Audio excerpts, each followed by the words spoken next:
Dumbledore closed his eyes and buried his face in his long-fingered hands. Harry watched him, but this uncharacteristic sign of exhaustion or sadness, or whatever it was from Dumbledore, did not soften him. On the contrary, he felt even angrier that Dumbledore was showing signs of weakness. He had no business being weak when Harry wanted to rage and storm at him. Dumbledore lowered his hands and surveyed Harry through his half-moon glasses. "It is time," he said, "for me to tell you what I should have told you 5 years ago, Harry. Please, sit down. I'm going to tell you everything. I ask only a little patience. You will have your chance to rage at me, to do whatever you like, when I have finished. I will not stop you." And that line, "It is time for me to tell you what I should have told you 5 years ago," if y'all were around during the marketing campaign for Harry Potter 5, that was everywhere. That was the line that Rowling teased us with that sort of encapsulated it all. And Max, I believe you had some opinions on it, on how that turned out. Yeah, he really should have fucking told him all that earlier. Would have simplified things a lot. There was really no good reason for him not to know it earlier, to be totally honest. I Yeah, that was low-key just fixating on Dumbledore's long fingers that whole time. Not gonna lie, I was kind of thinking about that too. I was like, did we know that before, that his fingers were long? That's kind of the big reveal of the book, is that Dumbledore has long fingers. I would have had different opinions. I would have thought differently if I had known he'd had long fingers. I would have forgiven him everything. Yeah, You know, yeah. Socialist shelf. Be good books and organize yourself. Socialist shelf. Be good books and organize yourself.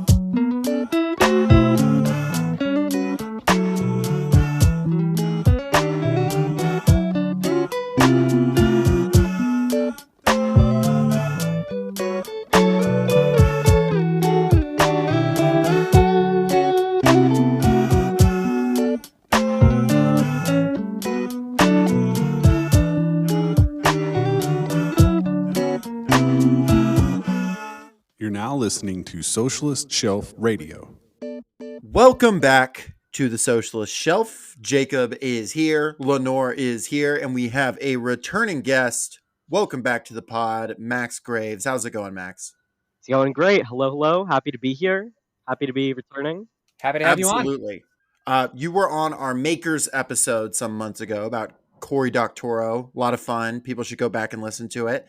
But yeah, we wanted to bring you back for this part 2 of our Harry Potter mini-series. I had Aisha last week and have you this week. So yeah, before I get into it, people always do plugs at the end of the episode, but I want to make sure people hear it. Could you tell people really quick what you do so people can go ahead and look up your work and have it saved, have it bookmarked, so after they finish listening to it, they can get right into it? Yeah, I have a webcomic called What Happens Next. You can look it up at whathappensnext.webcomic.ws, or you can read it on my Twitter. And I also have a side project that I've been working on. The full comic is called Roman Candle. You can read that at romancandlecomic.webcomic.ws, or you can read the first chapter, Full of Shit, or the second chapter, which is called Zach and Sarah by Ben Folds, on my Twitter or on my Blue Sky, if you are, like many people, no longer Twitter inclined. And that's pretty much all I have to plug. Hell yeah, hell yeah. Yeah, I wanted to make sure people saw that, and we're going to link that in the show notes. Well, Max, what is your history with Harry Potter? What is your background with this series? I'm curious. Yeah, so basically, I started reading the books when I was probably, I would say, about 6 or 7 years old. I got How old all are of you? them. I'm just about to be 24 later this Okay. month. Gotcha. Yeah, so this was kind of like it was kind of after the peak of Pottermania. This was after Deathly Hallows had already come out, the last book. The movies were not finished releasing yet. I don't remember what movie was out at the time. I think Order of the Phoenix came out, the film, while I was still reading the books. So yeah, I read all of the books. I read them all multiple times. I was pretty into them. I read a lot as a kid. I had like a T-shirt. I had like my homemade wand. And Order of the Phoenix was always my favorite of the Harry Potter books when I was growing up. It's a banger, to be sure. I think that's the right take on it. I think Order of the Phoenix, I read it when I was older than that, as we discussed last week, and people should definitely check out last week's episode for some basis for the series. But yeah, Order of the Phoenix, I think when I read through it, was definitely the one that made the biggest impression on me. Mm-hmm. Yeah. This was also, in terms of the advertising and the hype around it, I believe this was the earliest book in the series that people started putting out like bogus early chapters, like fake leaks about it.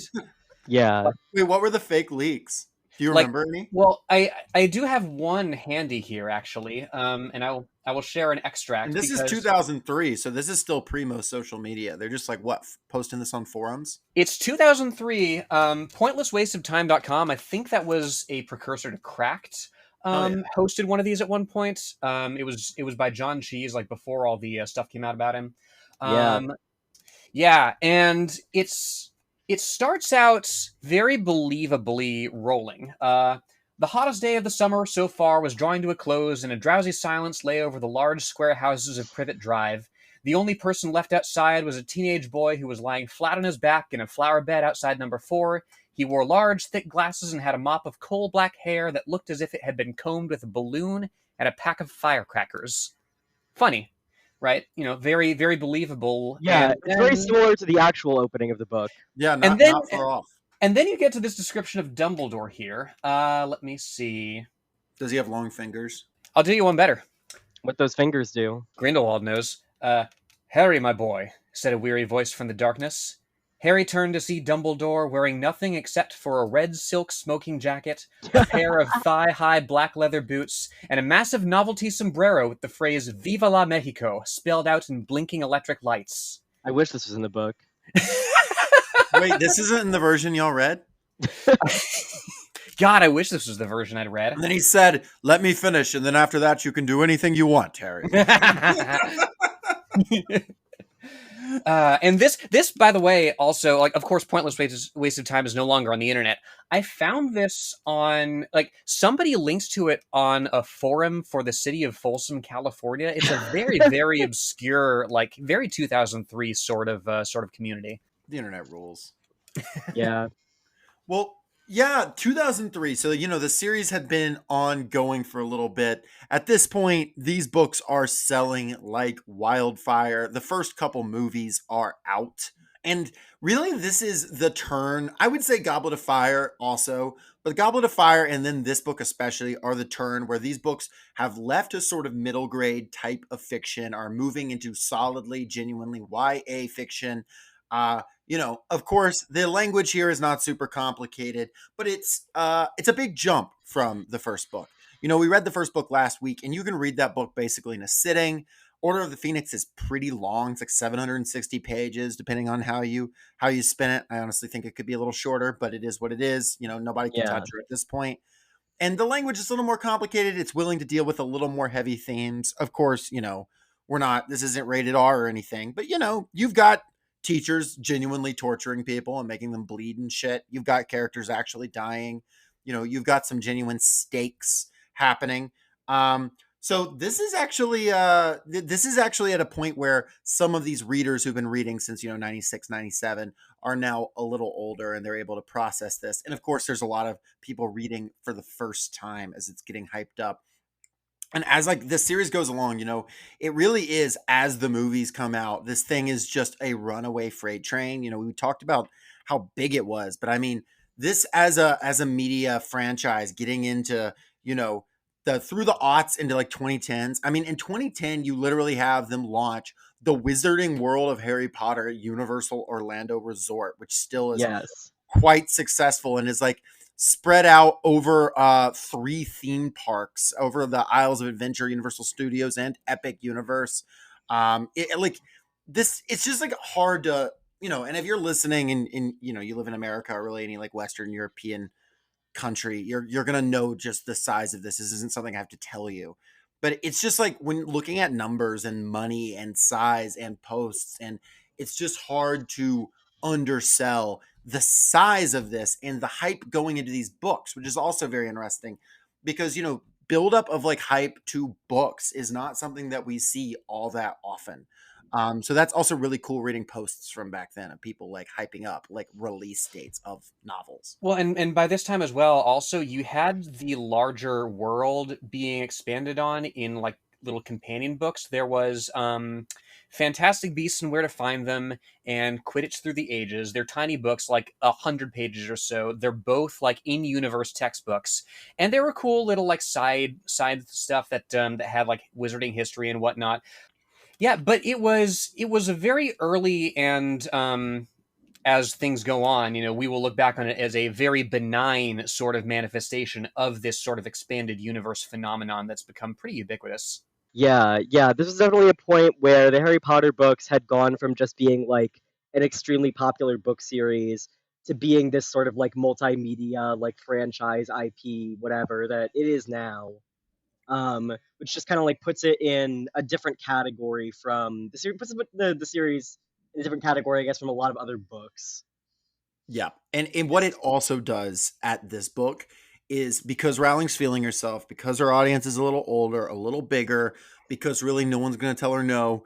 This is the book where she's like, okay, I've made hints at it. Like, we are getting explicitly political in this book, you know, Yes. in a way that like Goblet of Fire flirts with it. It certainly has like the Death Eaters as fascists and whatnot. It has the Ministry of Magic. It has SPEW. But in this book, like from the start, we are like from the get-go, we're like, there's propaganda in the newspapers. There's the government that's like doesn't want to address the thing in the room, the elephant in the room. We've got factions forming that are based on like race hatred. Where like we are out of the gate here. Like this is now we are dealing with politics, we are dealing with insurgency, we are dealing with espionage.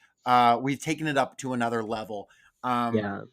which is really fun in a lot of ways, despite like the issues with Rowling's politics. Like once again, like we said last week, I'm not going to sit here and pretend just because Rowling's a bad person that everything about this doesn't work.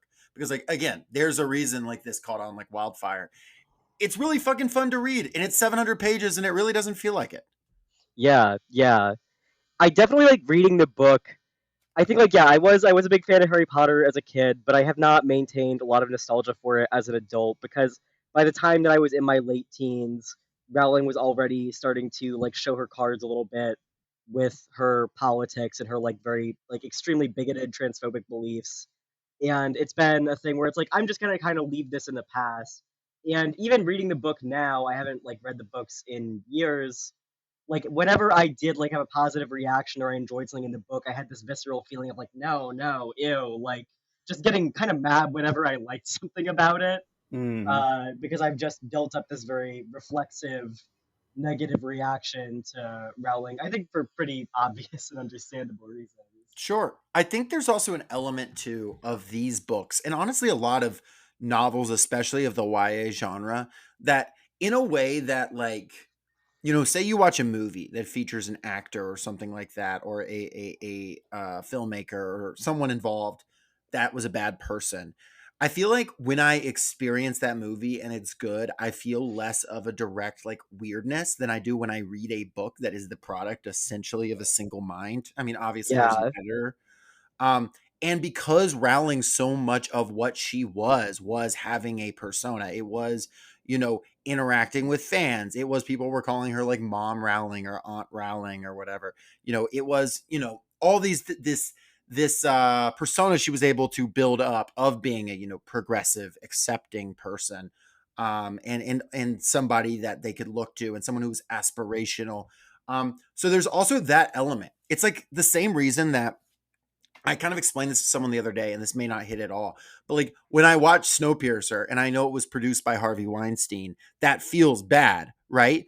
But it feels different than watching, say, The Cosby Show. And it is literally The Cosby Show versus something that feels in the background. Obviously, we know all art or most art is tainted by like bad people who are there somewhere in the process.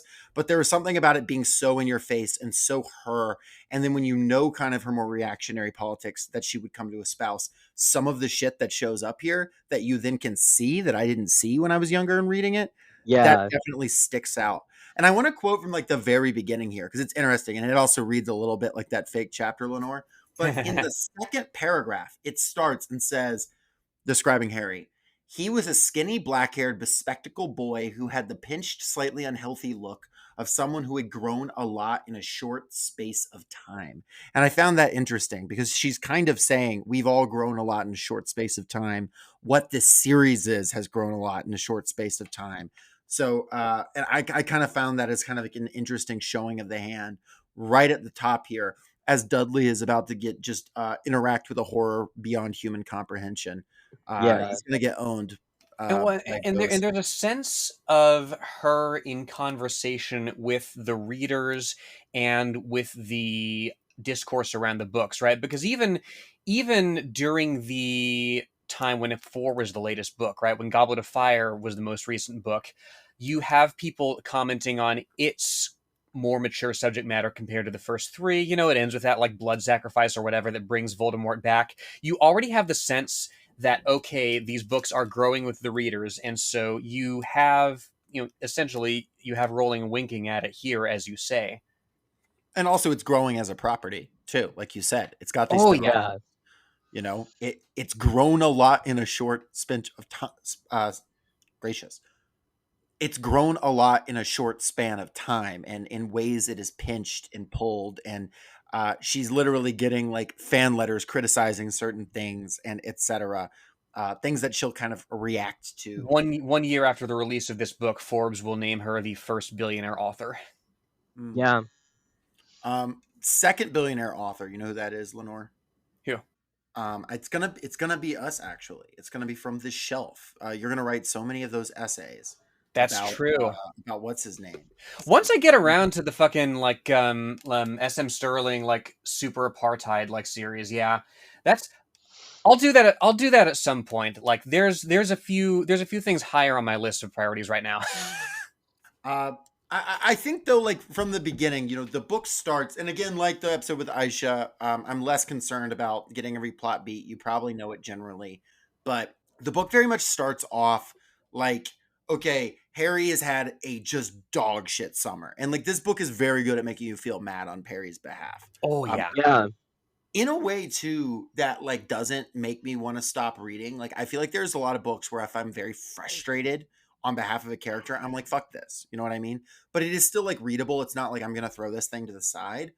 But Harry has just been like basically no contact. What contact he's gotten from his friends has been basically what contact he's gotten from his friends have been basically nothing. He knows like Voldemort's out there. He's trying to watch TV with his abusive family, and they're like treating Yeah. him like shit.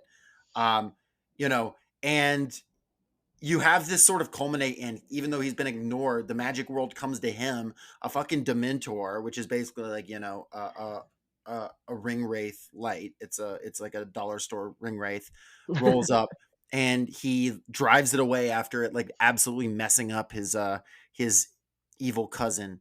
And so the magic world has come to him, and you have the great one of my favorite lines of him being like, "Oh, it's a letter from the Ministry of Magic," and Uncle Vernon says, "Your lot are in the government." Well, that explains a lot, and the humor still hits. God, I love the Dursleys. Yes, yes. And in particular, like so as you say, like Harry and Dudley are attacked by Dementors. It's an incursion of the Wizarding world on the Muggle world, and it's as you say, like Dudley gets fucked up. Like Aunt Petunia was ushering Dudley into a chair. He was still very green and clammy looking.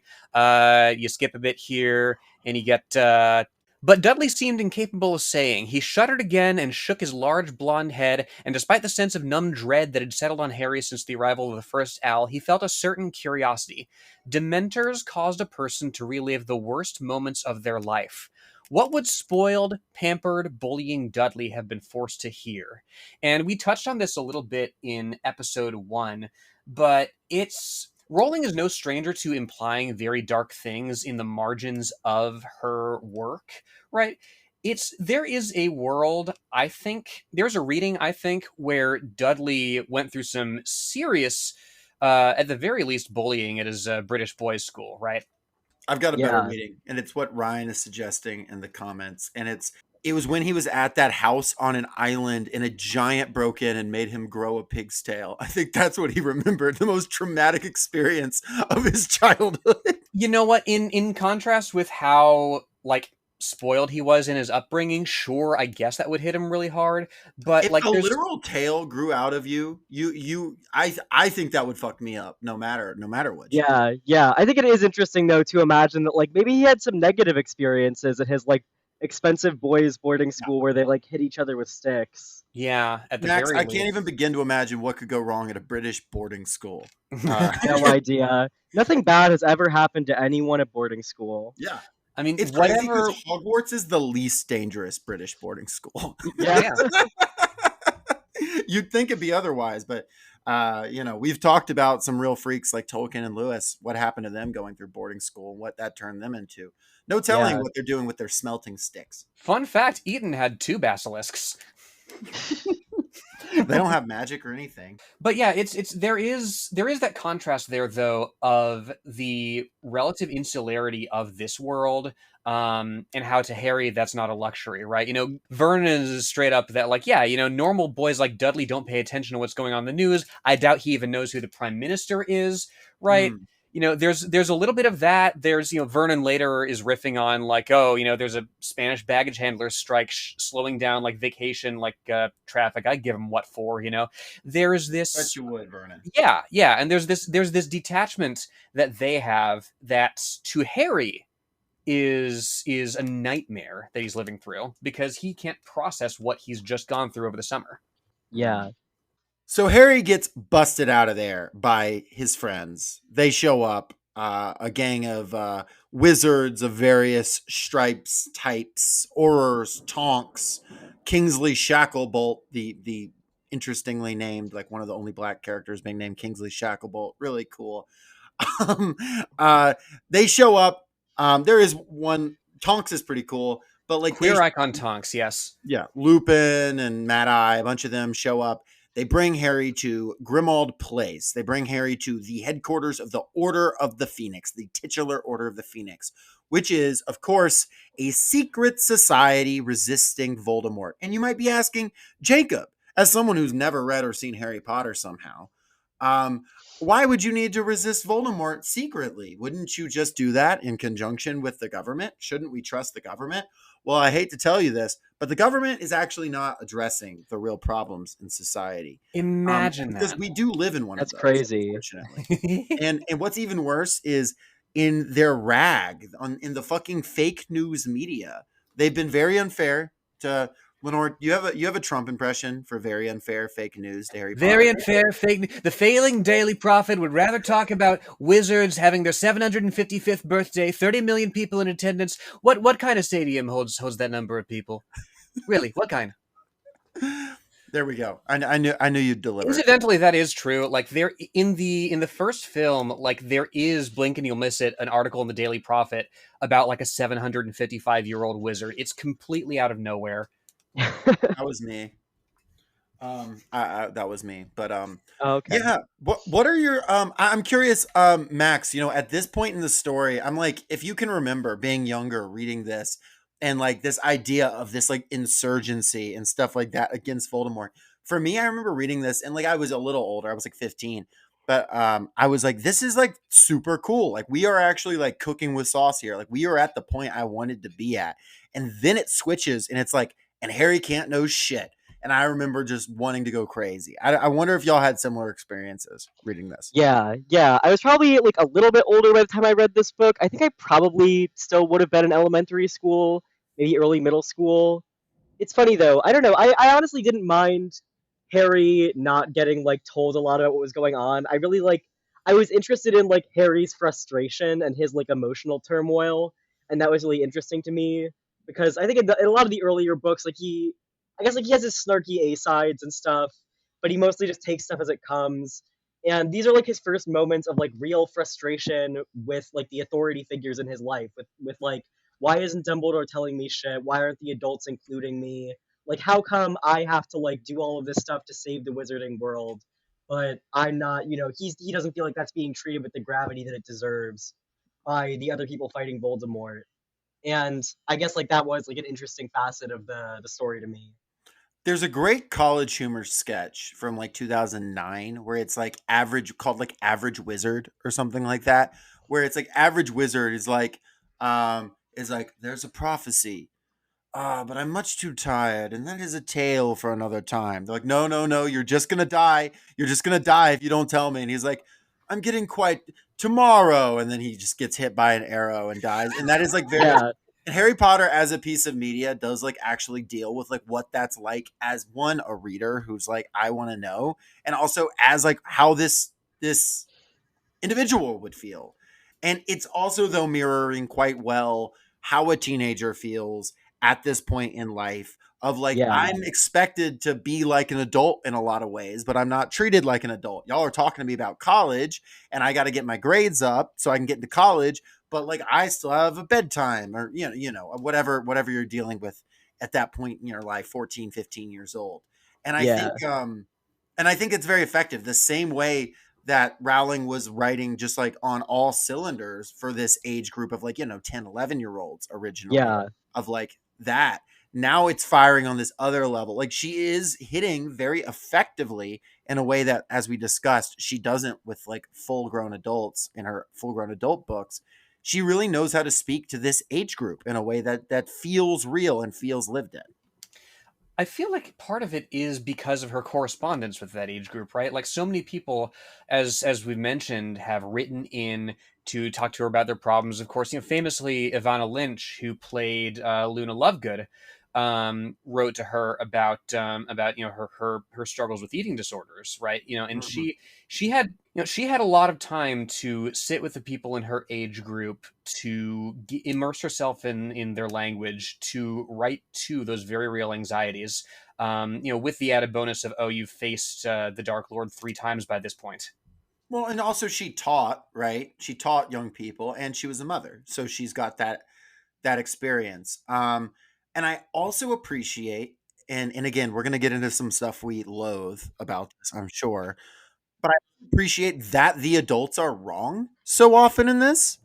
Um and you should yeah, interrogate authority. You should interrogate like the received wisdom. yes, And I just kind of wish she as an individual would then interrogate her own assumptions about how authority should work, right? Because it's like, hey, maybe the system is not built for everyone. Maybe the system is rigid and the people in power can be stupid and the experts can be wrong or bigoted or biased. This book establishes that. But like she clearly can't think like, what if, I don't know, the Guardian that like is putting out like transphobic shit? What if yeah, like BBC is right? Like that does not seem to click. Like her mind is like that only applies to like conservative coded governments. You know what I mean? yeah, And not like liberal coded governments. Well, which makes it all the weirder when she does recognize where these yeah, institutions fall down, where in fact they do perpetuate, bigoted relations between the wizarding races in particular. I've I'm got a good thinking, quote on that, actually. yeah, yeah, Very early, Harry's with Sirius Black in Grimmauld Place, which belonged to the Black family being this old wizarding line. And he's talking about his parents. And he's saying, Harry asks, were they Death Eaters? Were they, literally the fascist forces marching in the streets? And he says, no, no, but believe me, they thought Voldemort had the right idea. They were all for the purification of the wizarding race, getting rid of Muggleborns and having purebloods in charge. They weren't alone either. There were quite a few people before Voldemort showed his true colors who thought he had the right idea about things. They got cold feet when they saw what he was prepared to do to get power, though. But I bet my parents thought Regulus was a right little hero for joining up at first. And, you know, the interesting thing is, I think of a character. I think of an individual like H.P. Lovecraft, right? Who was like, oh, this Hitler guy's got the right idea. he was a character to be sure. Yeah. Who says things like, "Oh yeah, no, this Hitler guy has the right idea," and then he sees the results. And he was like, "Oh God, no, I didn't mean like that." And it's like, "Yeah, you kind of did though, yeah, right?" And yeah. that's also interesting. Yeah, there are always people like that in society who like have these like bigoted ideas, but like they actually like don't really know what to do when they see them brought through to their conclusion. And that's an interesting like issue for the story to Hmm. raise. It makes me think of like I don't know, on social media, you see all the time Like for some reason, it's left-wing people's fault when like Democrats lose elections, even if they vote for them, and they're like, I can't wait till Trump puts you in a fucking camp or whatever. That type of shit. It has that vibe, right? I want this to happen. Yeah, I don't want to be the one to do it, but I want it to happen. And like I find that interesting. Like you need that social base to have an authoritarian or even like outright fascist thing. You don't just need the, you know, people like the jackbooted thugs in the streets. It's just funny to describe like Lucius Malfoy as a jackbooted thug, but you know what I mean. But yeah, you also need this like social base that is like broadly supportive, or at least they're like, well, I don't like his methods, but he gets the job done. Um, and, yeah. and and that's quite effective. Again, it's frustrating because she's not able to take this and then apply it to the real world for some reason, No, but it yeah, works quite well interior to the story. I do as well. I do want to point up, like, in roughly the same area that you're pulling from, Jacob. Lupin points out that they're trying to gauge where the various races are, and he says straight up that, yeah, if the goblins go over to Voldemort, it'll be because he's promising them freedoms that larger wizarding society has denied them, which is true. She doesn't have that same grace for, say, house elves, right? yeah. This is definitely like a big issue with these books that is gonna I'm probably gonna get into, of like the treatment of like all of the non-human magical races, and like also like sort of where the books end up on that, which is not necessarily in a great spot. Max, did this strike you as weird, like at the time, like when you were first reading it? Because I feel like it's a really, really glaring, really odd bit of politics. Yeah, honestly, like when I was first reading the books, like I didn't think about this stuff at all. Now that I'm an Mhm. adult and I'm reading it with like adult eyes, it's definitely interesting to see like Rowling's view of like fascism and like how it takes shape and how it happens. Because like she has the right idea about certain things, at the idea of like, yeah, like fascist governments happen because like otherwise like ordinary people who might not be like as like, violently inclined will support them or will support their aims. And then you get to other stuff where it's like, I'm not sure what the goblins are supposed to be standing in for, or what they're supposed to represent, or like, like fascist governments, like they don't really like gain power by being like, we're going to give more social freedom to marginalized groups. That's not really a Yeah. thing that happens in real life. Mhm. And the treatment of like the magical races in these books like kind of just goes back and forth in weird ways, where it's like, oh, they should have equal rights, oh, but some of them shouldn't, and like, oh, their cultures are like, valid, oh, but they're weird and scary and you can't trust them.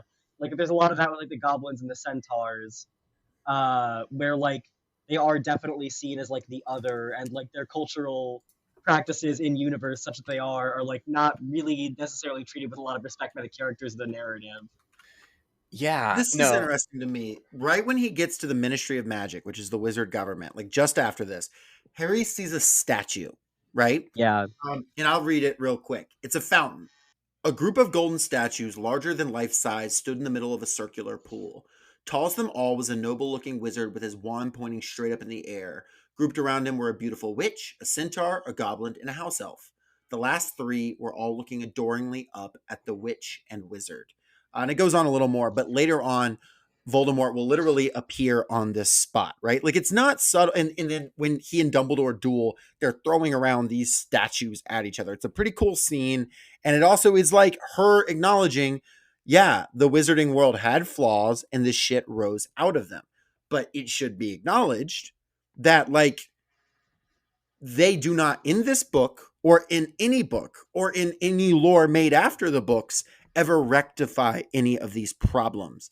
There are individual house elves, really just one, Dobby, who wants to be free, who gets free, and that's nice for him. There are individual like goblins we can be briefly friends with, or not. We can screw them over. There can be centaurs who are exceptions to the rules, while the rest of them are like wild brutes, but we never actually established this equality. And it is very strange because when I read this book, I remember very specifically, I really thought she was teeing this up. I yeah, And I did not have like radical or even left-wing politics at the time. Like I've talked about before, I was raised very Christian. I was at a Christian school when I was reading this. I was very conservative. I was very gay as well, so that impacted some things. But like, I still had like, I was absorbed the conservative milieu. Yeah. But I was like, oh, it's part of this is going to be a critique of the wizarding structure itself.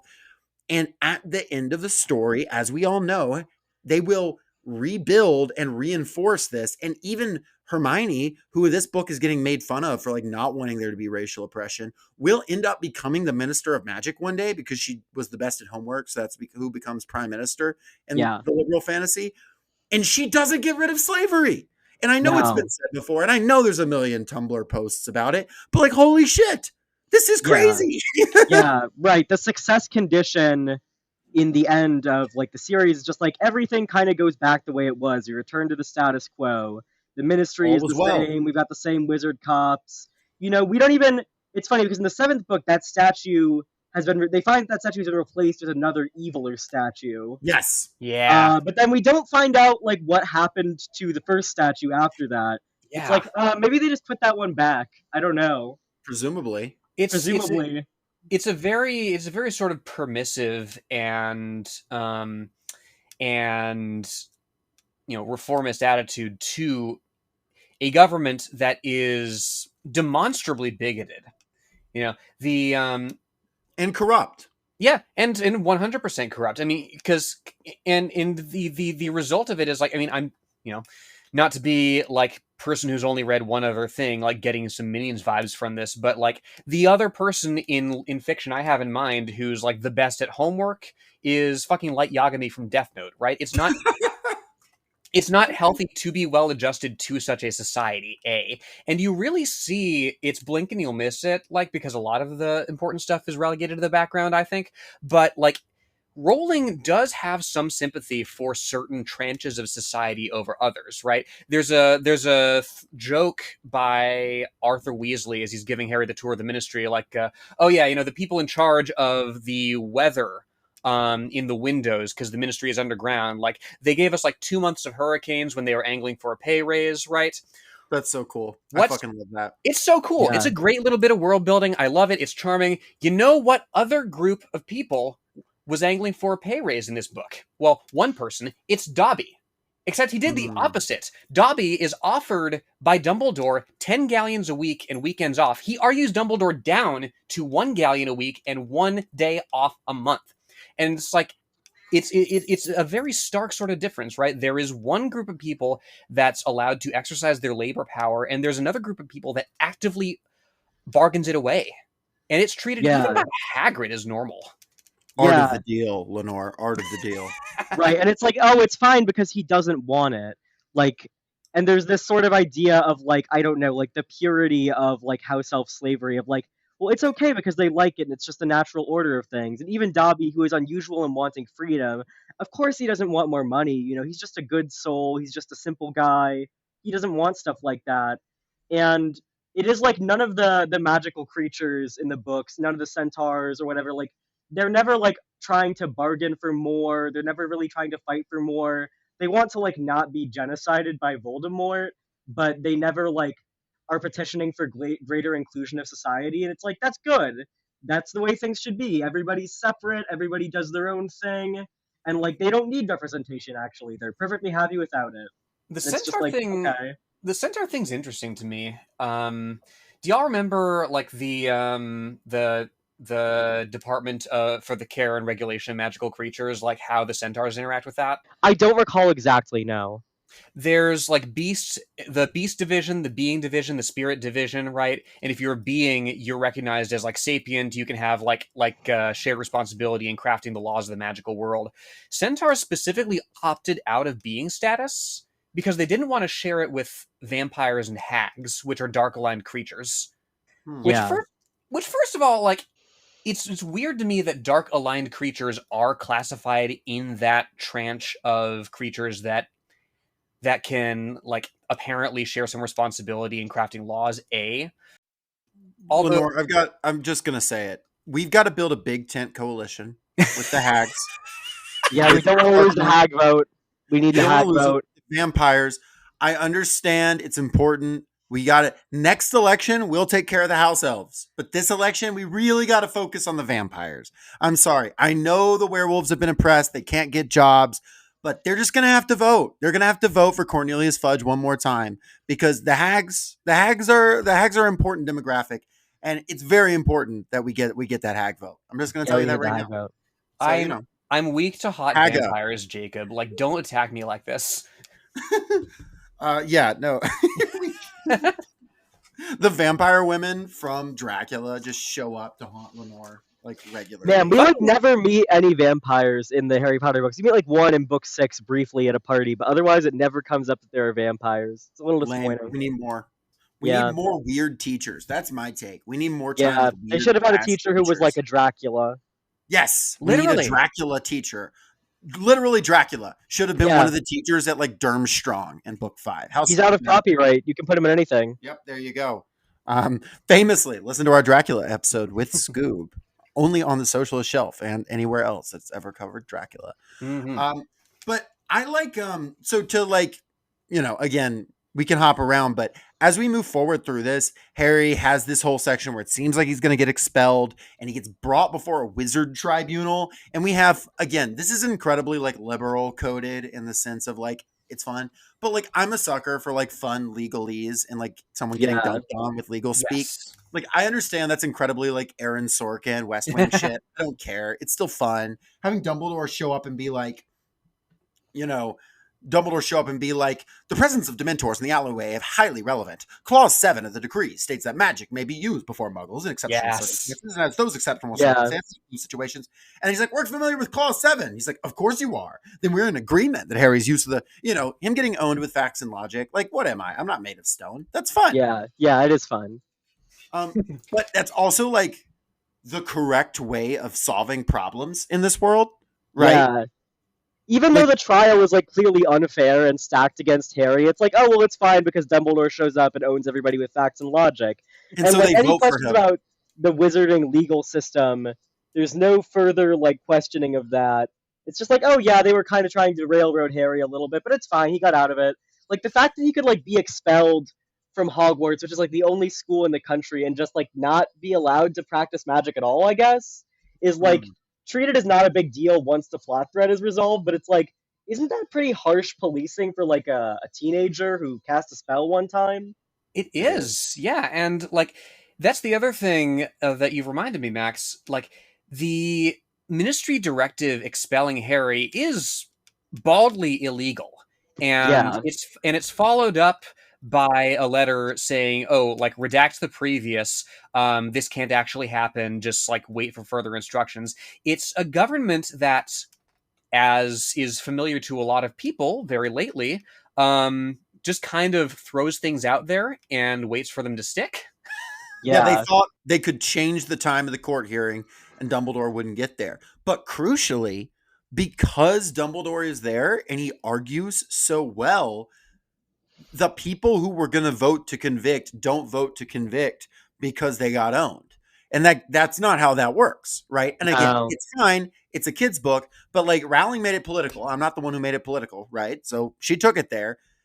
That's also not how it works. You can get a good lawyer and get off sometimes. I won't say you can't, but it's just kind of interesting. Like at the end of the day, this is still the field of struggle she wants you to engage in, and when the enemy is like completely illegal and breaking all the rules, you should be like, okay, but what does the rule book say? Literally, that's how they win this entire series, is because Dumbledore or because Voldemort, forgets that there's like fine print on one of the fucking magic contracts, essentially. Which is, it's her worldview, but I think it's telling. Not that there's not like room to break the rules, but it's like the enemy can break the rules repeatedly, but if you follow the rules better than the enemy, then like you're going to win in the long run. And if you break the rules sometimes, that doesn't count for some reason. It's kind of like ideologically messy, and the point it's making is weird. But I found it very strange because we read some last week, but when you read a lot of conservative criticism of Harry Potter that was coming out around the time, again, these same outlets now love J.K. Rowling, right? But at the time, she was a godless, liberal, so they hated her, and in quotes. And they say things like these books are so anti-authority. These books are so telling kids to fuck the system or whatever. And it's like, no, actually, like the system is bad in these books when there were like bad people, and they're bad because they're not following the rules properly. And I find that interesting. Yeah, yeah, it's a very liberal outlook, and it's always something that, like, whenever I'm thinking back on like children's fiction of my childhood, it's like something that I think about a lot. Is like the approach to adult authority and like how the characters in the books are supposed to react to it. Whether adults are like kindly figures who are like ultimately trying to help a lot of the time, or like there are adults that have the character's best interest in mind, versus when they're not. Like the series of unfortunate events books, the Lemony Snicket books, like those are books that have a very dim view of authority and a very dim view of the adult world, and it's like, yeah, like adults will just try to fuck you over, like sometimes because they can or because they hate you, and Will like you can't possibly count on them cause to an be there. apocalypse. Yeah, and then in these books, it's kind of mixed. It's like, well, there's good adults and there's bad adults, but like, don't worry, like the good headmaster, the good teacher, the good people in the government, like they'll win out eventually. And so there's like shades of like anti-authority, but it's more like, you have this period of rebellion or this moment of rebellion, and then everything goes back to being as it should, and authority is good again, and we worked it all out, and that is very liberal. There are good adults, bad adults, and there's one morally neutral adult named Yeah. Snape. He's the only guy, and don't worry about it. Nobody else is anywhere in between. Yep.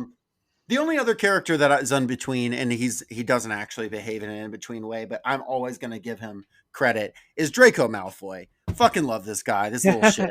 He rolls up. They get to school because they move forward. They get to school and they've changed some of the rules around. And I love just Malfoy has been like made into a prefect. And he's just like, Manners Potter, oh, I'll give you a detention, drawled Malfoy, whose sleek blonde hair and pointed chin were just like his father's. You see, I, unlike you, have been made a prefect, which means that I, unlike you, have the power to hand out punishments. And like later in the book, he's able to take and give house points and shit. God, I love Draco Malfoy. He's Yeah. the first that shit on the train. You know it. Such a perfect little shit. I love him. Yeah, And he's a fun bully. He gets jumped at the end of this book. Yeah. But Hogwarts, not all is right at Hogwarts, because we have a new teacher. She was there at Harry's trial. She was undersecretary to Cornelius Fudge, the Senior Prime Minister. undersecretary. So true. Oversecretary. And she has been made Defense Against the Dark Arts teacher by like government decree. And yeah, she's harrowing. She's way scarier than Voldemort. I'm gonna say that. God. That's for damn sure. Yeah. And you've got her giving the opening speech where she's like talking about stuff, and she says, some changes will be for the better, while others will come in the fullness of time to be recognized as errors of judgment. Meanwhile, some old habits will be retained, and rightly so, whereas others, outmoded and outworn, must be abandoned. Let us move forward, then, into a new era of openness, effectiveness, and accountability, intent on preserving what ought to be preserved, perfecting what needs perfected, and pruning wherever we find practices that ought to be prohibited. And thus it is that I inaugurate the Department of Government Efficiency. Yeah, like I have my issues with Rowling's gender politics, in particular umbrage, but like she does nail that like disingenuous way that this reactionary force positions itself as a balancing, centrist, reasonable influence, right? Yeah. Lenore, talk a little more about the gender politics side of things, because I want to say Umbridge is someone who's got like cats on her wall. She's very pink. She's very fluffy. She's very sparkly. And as a character that's very effective is this person who's like presenting herself essentially as like a small bean, is like the worst person you've ever seen. Which we've all known somebody who's like, I'm just a little guy, who's like a literal monster. Like that is a type of person. But I think you've pointed this out to me, that she's actually kind of stumbling into this while doing something else. And it's almost partially, almost only effective partially because she's going for something else. And I want you to talk about that a little Yeah, I mean, I don't think it's deliberate. I think you have the right of it, Jacob, that Rowling's kind of stumbling into this imagery. But Umbrage isn't the only like hyper femme like intruder here that eventually gets shown up and gets hers and gets that sort of like facade torn down, right? You have Rita Skeeter later in the book, right? Who's, And in the last book as well, yeah. yes, yeah, Yeah. perfectly coiffed curls, like her nails are like, like drag nails. Very like hyper femme, and Yeah. Skeeter in particular, right? She's kind of degraded and like scuffed because she's been unemployed for so long, right? And that, like, in contrast, especially with how Rita Skeeter is described as like mannish, square jawed, like you see on it's almost like too coincidental to be a coincidence, like this contrast between somebody who adopts the trappings of femininity but doesn't quite live up to how Rowling believes you should perform it. And it's Yeah. also interesting because both of these characters, both Rita Skeeter and Umbridge, are described as going for being very feminine, but being unattractive, right? Mhm. Umbridge Yeah. is described as being like Squat and toad-like. frog, squat, and toady and plump. And Rowling has issues with fat people in general. Other Oh people have yeah. said this probably better than I can, but it's pretty clear if you read the books. And then, yeah, Rita Skeeter is described as this other way. And they're both going for femininity and failing at it. And Rowling clearly like finds that mockable. Petunia as well, Aunt Petunia, who's always trying to look pretty, but she's got a long ass neck, so she's ugly as fuck. Compared directly to a vulture at one point, yeah. Yeah, like Yeah, Aisha said, these yeah. are very mean spirited. Yeah, it reminds me of like the Shrieking Shack was like a reread podcast that covered all of Harry Potter, and they said something about related to the gender politics in Harry Potter that I just always think about because I think it's very funny, is that like hot people in Rowling's world are like kind of portrayed as like dumb and vain and brainless, kind of like Floor or like Gilderoy Lockhart, and then ugly people are also portrayed very negatively as like evil Yes. and gross and disgusting a lot of the time. And I remember I think what they said was like, oh, to be a good person in the world of Harry Potter, you have to be a perfect 7. And that always makes me laugh. Like, yeah, Mid supremacy. mid supremacy. In Socialist Shelf, we advocate that everyone is mid. That's what Yeah. socialism is all about, is Yes. averaging the Yes, the tune in a couple attractiveness. of weeks for our Harrison Bergeron episode. Yeah. So true. You know yeah, who's no, a I think you know who's a perfect 10 is Cho Chang That's is true. she is Cho Chang a perfect 10? from Harry's perspective. From Okay, Harry's well, tell perspective. me about Cho Chang, Lenore. Let's see. She's the only Asian student in all of Hogwarts. She's the Ravenclaw Seeker. She's the former girlfriend of Cedric Diggory until he came down with a bad case of dead. Hate when that R.I.P. happens. Hopefully he'll never come back as a Death Eater. Tune in to our episode on Cursed Child to not see that happen, I hope. Oh my! I'm losing my fucking goddamn mind over that book. Like, But we'll get into it in a couple weeks. But yeah, sorry. Go ahead. yeah, no, and like this is somebody actually who is like Harry's first big crush is Cho Chang. In the 4th book, he can barely get out like asking her to the Yule Ball. Of course, she's going with Diggory at that time. But it's he gets another shot with her, and he fumbles a baddie in a major way. I like the idea. Look, I know we're supposed to hate everyone who doubts Harry's story, but imagine that it's like, okay, my competitor for the girl I like, the coolest guy in school, he's gonna win the House Cup. Everybody knows it. I go in, I come back, he's dead, and I'm like, yeah, so Voldemort was there. No, nobody, you can't see him. No. Yeah, don't worry about it. And it is fair enough that people doubt this story a little bit. I don't think Yeah. it gets actually enough time being how kind of ludicrous Harry's story sounds, because of course Yeah. we're limited to Harry's perspective, and like obviously the day sorry, reading Ryan's line, so sorry about your dead boyfriend, he gets 5 big booms, boom boom boom boom boom, big Justice, big AJ the Rizzler, we know how it is. I don't know But how it is. I'm not on TikTok. I'm not on TikTok either. I just cultured. I'm going to the library and meeting with the Rizzler.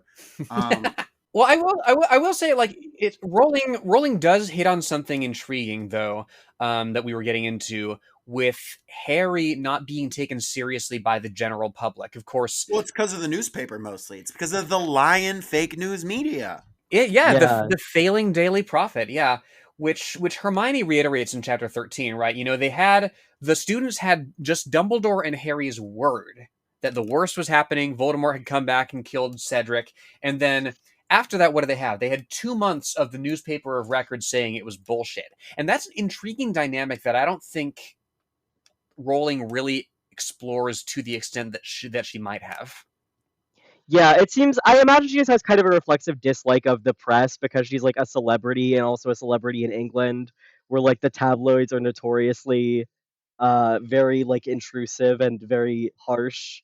So I think she's just like, yeah, fuck the newspaper. I hate newspapers. But And yeah, it like, is funny. Anyway, the Harry's whole deal where he's like, yeah, I saw Voldemort. Voldemort entirely localized within your kitchen. May I see him? No. it is like that. And I will say, like, if I lived in the United Kingdom, I would probably be more reflexively anti-journalist too. And like, Yeah. let's be clear, the Socialist Shelf is an anti-journalist podcast. Yeah, fuck journalists.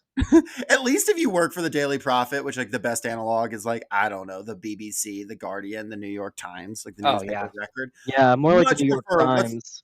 what's yeah, New York Crimes more like. What's the shitty newspaper in this world called? The one that Luna's dad Oh, edits. the The Quibbler. Quibbler.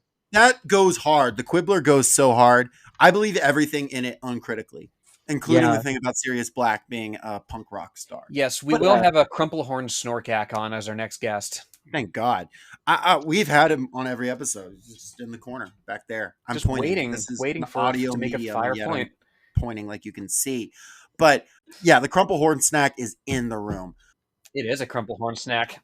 All that to say, this also though is reflecting her hatred of journalism in an interesting way, right? Rowling clearly is anti-journalist. She wants for probably pretty fair reasons. I've like looked into it. Like tabloids were like interviewing her abusive like ex-husband and like trying to like give him like Yeah, I understand why she would have beef with the British press. The British press notoriously sucks bad. very bad. But she is trying to like make her hatred of journalism, I think, a little more sophisticated than it actually is. So you have Yeah. two examples of journalism. You have big journalism, which is captured by the government, and the government can be corrupt. And you have, there's not like really proper capitalism in Harry Potter. So there's no real analog aside from like a noble family. That's fine. It's just how it is. So you don't have like a New York Times analog.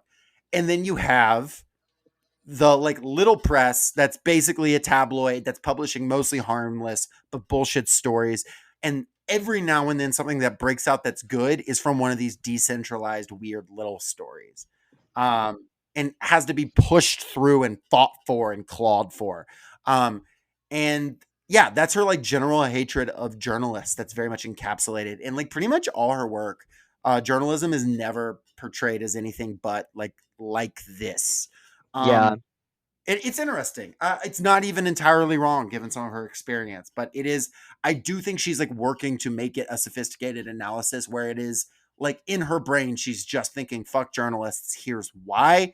Whereas the why is just like, okay, you just hate journalists. It's Yeah, I fine. mean, there's not really a deeper analysis of because of course, like the whole conceit of it is, okay, Harry has this story, and the Daily Prophet is not on his side. They don't want to acknowledge that Voldemort has come back. Why are they not acknowledging that Voldemort has come back? It's because Fudge is leaning on the Daily Prophet not to like report on Harry Potter in any way that's not antagonistic, right? And then Which it switches is back when it becomes convenient, but it's like, I don't know. I think that like they make a big hay of it, but like because it's just her being mad at it, it doesn't actually become analysis. It just becomes paper bad until they're forced not to be bad. And like yeah. I think Yeah. there's a germ of something more interesting here. It just makes it so it just makes the world feel so much smaller to have it just be Fudge being a hapless coward, right? I mean, I if y'all listeners haven't read Bad News from Venezuela by Alan McLeod, all about how English language coverage of that country is very negative because like it's harder and harder for people who aren't affluent to be journalists, and they're going to report from a perspective that's very antagonistic to like populist forces and whatever. You know, it's much more interesting for somebody who's into like world building in a superficial way, like Rowling. I mean, the superficiality, I suppose, is like the answer to this conundrum here. But like, it's much more interesting to have a dynamic like, oh, like the cost of living, the cost of the being a journalist doesn't pay unless you're somebody like Rita Skeeter. So who And you is can get laid off and apparently become like poor and destitute, which apparently has some pretty horrifying implications of how they enforce like poverty in a place where you can just conjure food. They got to have like laws that don't let you that's conjure well, food. there's actually that's it's interesting you bring that up because that actually is touched upon in Deathly Hallows. Is it? Well, yeah, in a way that makes me think that like this has been asked so many times before that Rowling finally had to like put it out when that would become a serious concern, right? When they were in the wilderness, like hiding from Voldemort. There's apparently this scientific law of magic that says, well, you can't make food, right? Even though in the earlier books people are shown doing things that imply that you can't do that, but yeah, because she didn't want to deal with the idea of like, is the wizarding world a post-scarcity world? She just kind of writes down like, you actually can't conjure food. Why? I don't know. Which like I'm broadly fine with. Like as a writer, like I'm mostly fine with people just saying yada yada. It's just Yeah, what frustrates me is not that she does it, but that she does it and then wants us to take like her lore books as like gospel and very seriously. Right, because if you yeah. can't conjure like comestibles, right, then what about the fountain of wine that Ollivander shoots out of Crumb's wand in the Weighing of the Wands in Book 4? Yeah, what about, He teleported that wine there from somewhere else. Oh, yeah, clearly. that was dark magic. That's the fourth unforgivable curse is to like feed your family. It's a very Jean Valjean situation. Yeah, you've got the horrors like you stole a loaf of bread. That's my plan. The Javert Harry Potter crossover. Tumblr will lose their minds. I mean, in the Harry year Potter grows up to 2012. become Javert, does he not? And I'm Harry. And I'm Javert. Javert. There you go. Yeah. Ryan, cut all of this. No. Keep But yeah, it in double it. it's not that it's just purebloods writing for the Daily Prophet, just people that would have supported Voldemort the first time around. It's that the state effectively controls this organ of the press. So Yeah. true. We gotta shut down the Lion Media, Lenore. We gotta do it. It's a bad year though. It's like a bad fucking year because Harry gets passed over for prefect. Everyone's being mean to him. Umbridge is like punishing people horribly. They're not teaching them proper magic. Dumbledore's ignoring Harry. Like Harry knows for a fact that Voldemort's coming back because he's having dreams where he's like a knife is being driven to his head practically through pain, and he's a fucking snake, and just everything is so bad all the time. And then he's just got normal hormones, and like Cho Chang, his girl, you're trying to talk to your girl, you're trying to rizz up your lady, and then she just cries every time you talk to her, wants to talk about her ex-boyfriend. Well, How dare she? well, and that's the thing. Like, it's yes, Harry It's a bad Potter. time. Harry's not good for Cho in this moment. Like, he's just not there for her emotionally in a way that she needs. That's perfectly true. It's also true that that's neither of them have been allowed to process the trauma of losing Cedric A and seeing Cedric killed in front of you B. Like, it's a very human thing to like make this leap thinking that it'll be healing for you and it not being that way. Oh yeah. Yeah. I think it is interesting like how little of Cho Chang there is in the book despite how long it is. Like Yeah. I don't know that I want more Cho Chang though. Every time I'm reading a Cho Chang scene, I'm like, okay, this is another Cho Chang scene. Yeah. You They're very do? repetitive. Lenore, do you like Cho Chang? I just want good things for her. Fair enough. Does she have a good ending? Doesn't she marry Roger Davies eventually? I don't know who that is. Yeah, I don't know. She like marries some guy. They all marry each other in this book. Everybody marries somebody in that was in their class. Yeah. It's very much like a Christian high school. You get married right out of college. It's great.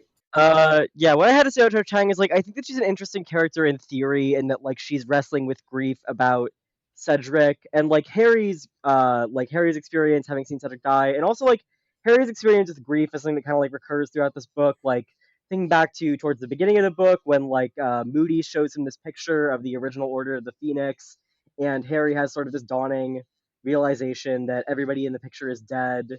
And so like Harry and Cho Chang have this shared thing that they could theoretically relate over, but in the book they really don't do that or like dig into that in any meaningful way. It's just kind of a lot of scenes where like Harry has awkward conversations with Cho, but then he finds out that she's still into him. But then like they go on a date and she cries too much and he gets freaked out. Uh, so it's like a bad vibe. And then we don't really like get into it in any more interesting way than that. I have a strong opinion about Cho Chang, and here's what it is. Please. It is an absolute fumble that Cho Chang is not the one who sells out Dumbledore's army. I Yeah, think Really? that would have been so much better. And I'll first of all I'll explain Dumbledore's army. Dumbledore's army is a paramilitary organization. Kind of. I don't know.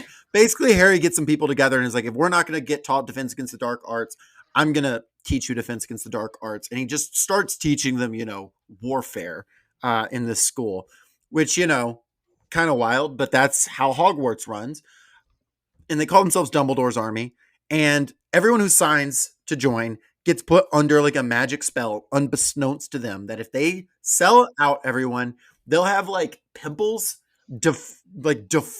disfigure their face to say sneak, and like just completely fuck them up and potentially do even worse. We're not sure.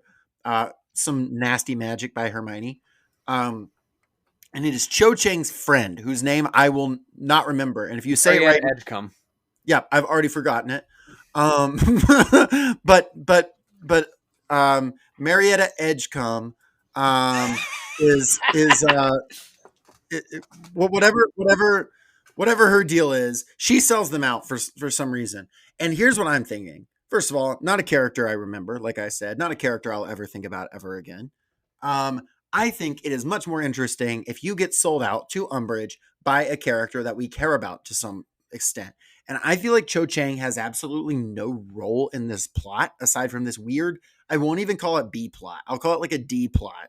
That's a kind of happening in the corner of this book that is sort of part of the emotional makeup, but feels very trimmable, feels very unimportant. And I think you reintegrate it into the story in an interesting way by having Cho Chang be the person who sells Harry out, and Umbridge exploits her like sadness over Cedric Diggory. She's like, I don't know. We're going to die like he did. Look, he like got into all this stuff and ended up what happening to him. I want to save Harry and my friends. Umbridge promises we won't get in trouble. Something like that. And that like breaks. yeah. There's like a general visceral, like, and it'll be mean and like messy. I think that would work much better. And I think if you don't have something like that, that like Cho Chang is not contributing a whole lot to the It story. would, yeah. And there's plenty of historical precedent to draw on. You have all of COINTELPRO as an example, right? The bourgeois state is working overtime to figure out how to exploit these personal differences, these ideological differences to tear apart whatever organizations they don't need to just go in and crack skulls about. Hell, I had friends who like use the fact that they knew I was gay in high school as like leverage over me because I could get kicked out of school. I say friends in hindsight, not great ones. Haters. But like that's a real, that's a real thing. I'm not saying, but it wouldn't even have to be malicious. It could be like interesting. Like she could be trying to protect Harry or like just being leaned on because Umbridge is abusing these children horribly. Like, let me just read this really quickly. Harry is supposed to write lines, I must not tell lies, and in really just a really scary ass scene. So he's writing, and it says, he let out a gasp of pain. The words had appeared on the parchment in what appeared to be shining red ink. At the same time, the words had appeared on the back of Harry's right hand, cut into the skin as though traced there by a scalpel. Yet even as he stared at the shining cut, the skin healed over again, leaving the place where it had been slightly redder than before, quite smoothed. Harry looked around at Umbridge. She was watching him, her wide toad-like mouth stretched in a smile. Yes? Nothing, said Harry quietly. And it goes on. And she does this to everyone. Like, they have to, like, just etch into their skin, I must not tell lies, which is a very scary, unsettling thing. But it also feels in character with her kind of, like, this is not the type of woman that she's gonna hit you. She is gonna like make you inflict the pain on yourself. She is gonna Yeah. like do some through some technicality. It doesn't break the rule if for no corporal punishment if you do this thing. And I think this type of woman leaning even more into it, letting her be more manipulative, letting her like break students in an interesting way and divide up students, not just on slithering Gryffindor lines, which is fucking boring that Draco likes her. I think Draco shouldn't like her. I think it should be broken up on different lines. I think Draco realistically would hate this bitch. I think that like it would be broken up in a different type of way. But I don't know. That's how I feel about it. I know I'm getting into the nuance. I know I shouldn't care this much about like a story for like teenagers, but like, you know, there's something very effective about Umbridge as a character, and I think it just doesn't quite stick here. Well, Yeah. it's the fact of her, right, not being. I mean, Sirius says it. I can't remember if it's Sirius or Lupin who says it, but the world isn't divided into good people and Death Eaters, right? Umbridge is not a Sirius Death says that. Eater. I don't. Yeah. No. Okay. Sirius. Yeah. Sirius says that, and like I don't. I doubt if. I mean, I'm sure she's spoken to Death Eaters, just person to person in her capacity as a ministry functionary, but like Umbridge doesn't. I don't think Umbridge ever speaks to Voldemort. It's like she's not in his inner circle, but she's somebody who thrives in this system that is set up to tolerate and to tolerate these abuses and indeed to hound very specific individuals when necessary. And it's why she thrives in book 7 when the Ministry's fallen at that point and Voldemort's running the show. You have Yeah. like recent articles coming out about apparently like internal group chats for like the Department of Government Efficiency, Doge, that like they're apparently posting stories of people who have lost their jobs ranting on social media, and Elon Musk just does the crying laughing emoji to like all of them.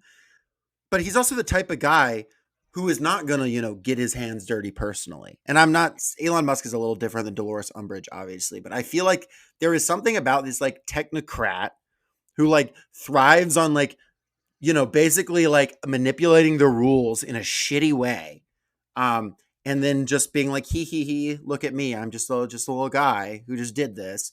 Now, Elon is even a little more aggressive about like his grand vision. I think her grand vision is, to perpetuate the status quo. But it's interesting. You even have later in the book, like she's like trying to get up the nerve to say like the torture curse and like is scared to do it. Right. Like she doesn't have Yeah. that like gumption, but she is able to divide people up in an interesting way. Or at least I think it could have been an interesting way. Hence my mild complaint about it just ending up being like the people who like her are in Slytherin, which is one of the weakest things about Harry Potter in general. Yeah. There's also just a bit of an ongoing thing in this book where like stuff that could be potentially interesting becomes less so because it's offloaded onto like side characters that we don't know anything about. Like Marietta Edgecombe is just kind of nothing character. We don't really learn a lot about her as a person, and it's hard to really like feel anything about it when like she gets jinxed and she has like sneak inscribed on her face. And you get kind of the same thing with like Sturgis Podmore and the Department of Mysteries and all of that. There's like not a lot of weight to that because like who the fuck is Sturgis Podmore? I just found out about him today. Glup shitto vibes. There are Yeah, a lot of yeah, glup shittos in this universe. I yeah, think Yeah. too, like you can't get into that Edgecombe girl because you can't talk about her because Rowling is very uncomfortable with characters who are not good or bad. She is good at like making her good characters somewhat complicated, but she is not good at actually saying good people and Death Eaters, despite that line. Very rarely is she able to like determine one or the other. So having someone who would sell everyone out, I don't think she's great at coming up with like complicated reasons why someone would do that. It's just typically no, it's because you suck most of the time, with a yeah, couple exceptions. This is also where we get a hint of why Snape is such an asshole to Harry all the time. Because Um, his dad fucking sucks. yeah. It's that's undeniable, And I do like Harry being confronted with that and Sirius Yeah, will not. you set up just really quickly? Can you set up how that happens really quick? Yeah, so like Snape is tasked by Dumbledore to teach Harry occlumency, right? The art of like closing your mind to like psychic incursions, right? Because there's some connection between him and Voldemort, they surmise, and so Harry has to learn how to close himself off from this like spying from the Dark Lord.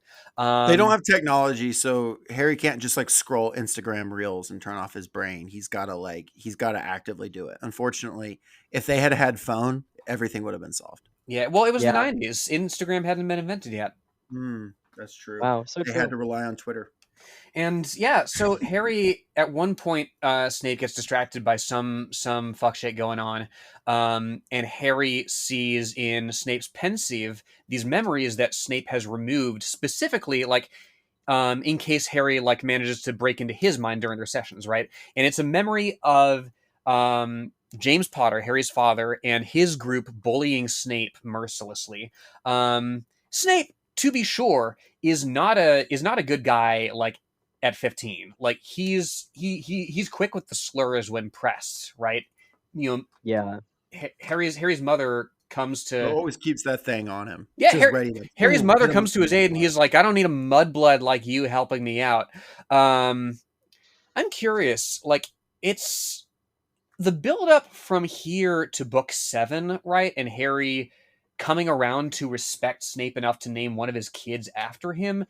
Do either of y'all find this believable? No, not really. I mean, Snape and Harry never really have any positive interactions. Harry learns, I guess, that like a lot of bad stuff happened to Snape, and also that Snape wanted to fuck his mom. But it's not really like I don't think that like they never like build a relationship or like alliance or anything interpersonally. They never come to understand each other as people. Harry just like learns some stuff about Snape where it's like, oh, I guess like he had a hard life or whatever, and yeah, okay, I'm gonna name my son after this guy. It doesn't really, yeah, it's not really very satisfying. I think Snape, in a lot of ways, the whole buildup with him is very much to like be a sort of fake out, like, ooh, wow, like this was I didn't see that one coming. Like when he kills Dumbledore, and then he was supposed to kill Dumbledore, like a little bit of that. It's fun, but you're looking back on it and it feels very like crafted to be surprising. You know what I Yeah, mean? It feels like very, which like is fine if that's what you're going for. But I think the idea that like Snape was good all along or something like that is, I mean, he does some pretty horrific shit through these books. And like, I understand Rowling would probably agree. I just don't think that like Snape being the one complicated character, except I don't know, maybe Draco to some extent. I just don't think it quite lands just because he has been so vicious and so terrible. Just because technically he like made the right call at the end, and it was all predicated on his like obsession with this woman. Uh, I think it would have been interesting if like all of that had happened, and then Harry still had to be like, well, yeah, still fuck this guy, and like yeah, this is also part of how we win because sometimes you make weird ass alliances. I think that's actually more effective and also would have been more in line with like I think what the general thesis was of like Deathly Hollows, but or at least in its effective parts. I know that's not the book we're talking about, but like, you know, we're not talking about Deathly Hallows at doing Deathly Hallows episode. But like, I think that would have been more effective. I think Snape is one of the big fumbles of the series, and I think we all like him a lot more because of the Alan Rickman performance. That's just how I feel yeah, about it. yeah, I agree. Yeah, in the books, it is just like he is like you learn his like whole sad backstory and you like learn his motivations more or less. But it's like it doesn't really change the behavior that he engages in, and he doesn't really like he just he's still like a guy who like bullies children. Right. Like people were a dick to me when I was 15 too. Like, but like you don't Yeah, see me taking it out on their kids. yeah, Or even right. them when I see them. It's like, okay, yeah, that was not great. What do you want me to do? I will say, like, I like though, and Lenore hinted at this. I do like Harry having to deal with the fact that his dad wasn't perfect. I do like that. Yeah, yeah, Um, it's an interesting thing. I do think that's effective. And that is one of the parts, like I said earlier, of this book makes you wrestle with people you idolize, like Dumbledore, like James Potter, like Sirius. Sometimes they're just kind of stupid or like make mistakes. And I think the like, hey, you're now of age where you can realize adults make mistakes, not because they're malicious necessarily, but because like they're people, Yeah. or they were worse and now they're better. And I think that is one of the things that are effective about these books, even though it's one of the things that get decried by evangelicals at the time. Again, now they've forgiven her for everything. Um, but get decried by evangelicals as like this like breach of authority or whatever. There's a million articles on Focus on the Family about it if you really want to like torture yourself. Hmm.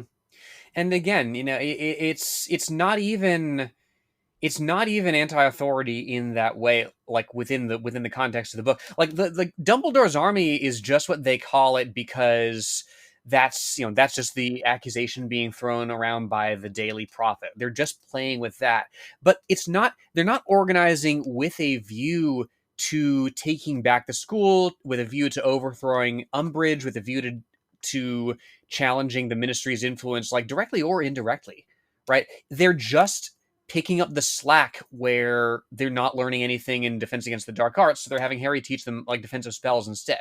It's not a revolutionary organization like at all. Like they're just filling in a blank without a Yeah. larger sort of political goal. It is also really striking to me, um, on the subject of things that do go unchallenged, the treatment of Creature, which is Oh yeah. Sirius's house elf. Max, you want to sort of how do I Yeah, I don't know. They introduced Creature in the beginning. He's living at Sirius's house where the Order of the Phoenix is based. The house that Sirius inherited from his family, and Creature is like Sirius's family's house elf, and he's like this horrid little bastard, and he's like racist or whatever. And yeah, I don't know. Like everybody is really unpleasant to Creature, even though it's like Creature obviously is the way that he is because he comes from this background of like having served the Black family, Dumbledore and says like it himself? Yeah. Sirius. Yeah, Sirius doesn't really have any sympathy for him. Harry doesn't really develop any sympathy for him, and like there's no sort of like the characters. Like it's funny because some of them sort of like oh like you like obviously like, Hermione is like oh you should treat Creature more nicely, but like everybody else is like that's dumb. The conclusion is just like yeah Creature just sucks, and it's like okay that feels like kind of a missed opportunity to explore that. And Dumbledore's like, you should have been nicer to him. That's why he betrayed you. And like Harry is nicer to him later in the series. He doesn't free him, but he's nicer to him. Which this is a thing oft talked about. It's just it's hard to not think about it. It's hard Yeah, not to wrestle with it because this is also Rowling attempting to write a complicated character. Like Creature is bad, but it's because he's been mistreated. But you should be nicer to him. But you also shouldn't change the circumstances that allow you to mistreat him. You should just be better as an individual towards him. Um, yeah, it just comes down to the Well, moralism and of it all. indeed, like what's the very last sentence of the last chapter of the books before the epilogue, of course. And quite honestly, he turned away from the painted portraits, thinking now only of the four-poster bed lying waiting for him in Gryffindor Tower, and wondering whether Creature might bring him a sandwich there. Right? Like Harry's gonna go home to this elf slave that's been twisted and treated with indifference and dislike throughout his entire life, and just have him fix him a sandwich. Right? It's something that goes totally unremarked on. Hey, yeah. Lenore, Hmm? Creature. I hardly know her. Am I right? You are. God, you're so right. I can't believe how right Drive you home are in this safe, moment. folks. I'm always saying that. So as the book really speeds up, Dumbledore gets pushed out of Hogwarts, because he's been Yeah, canceled. He's been canceled by the media. He's been canceled by the woke SJW left, and for speaking too many bold truths to power.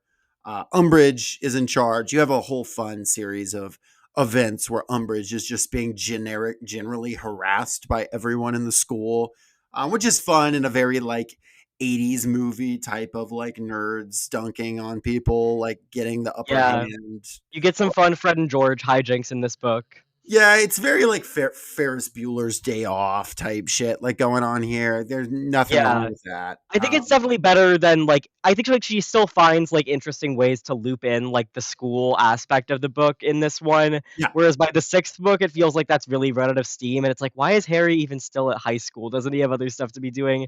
But in this yeah. one, it feels a little more effective. Still relevant. He's got nowhere else to be. He's being intentionally sidelined.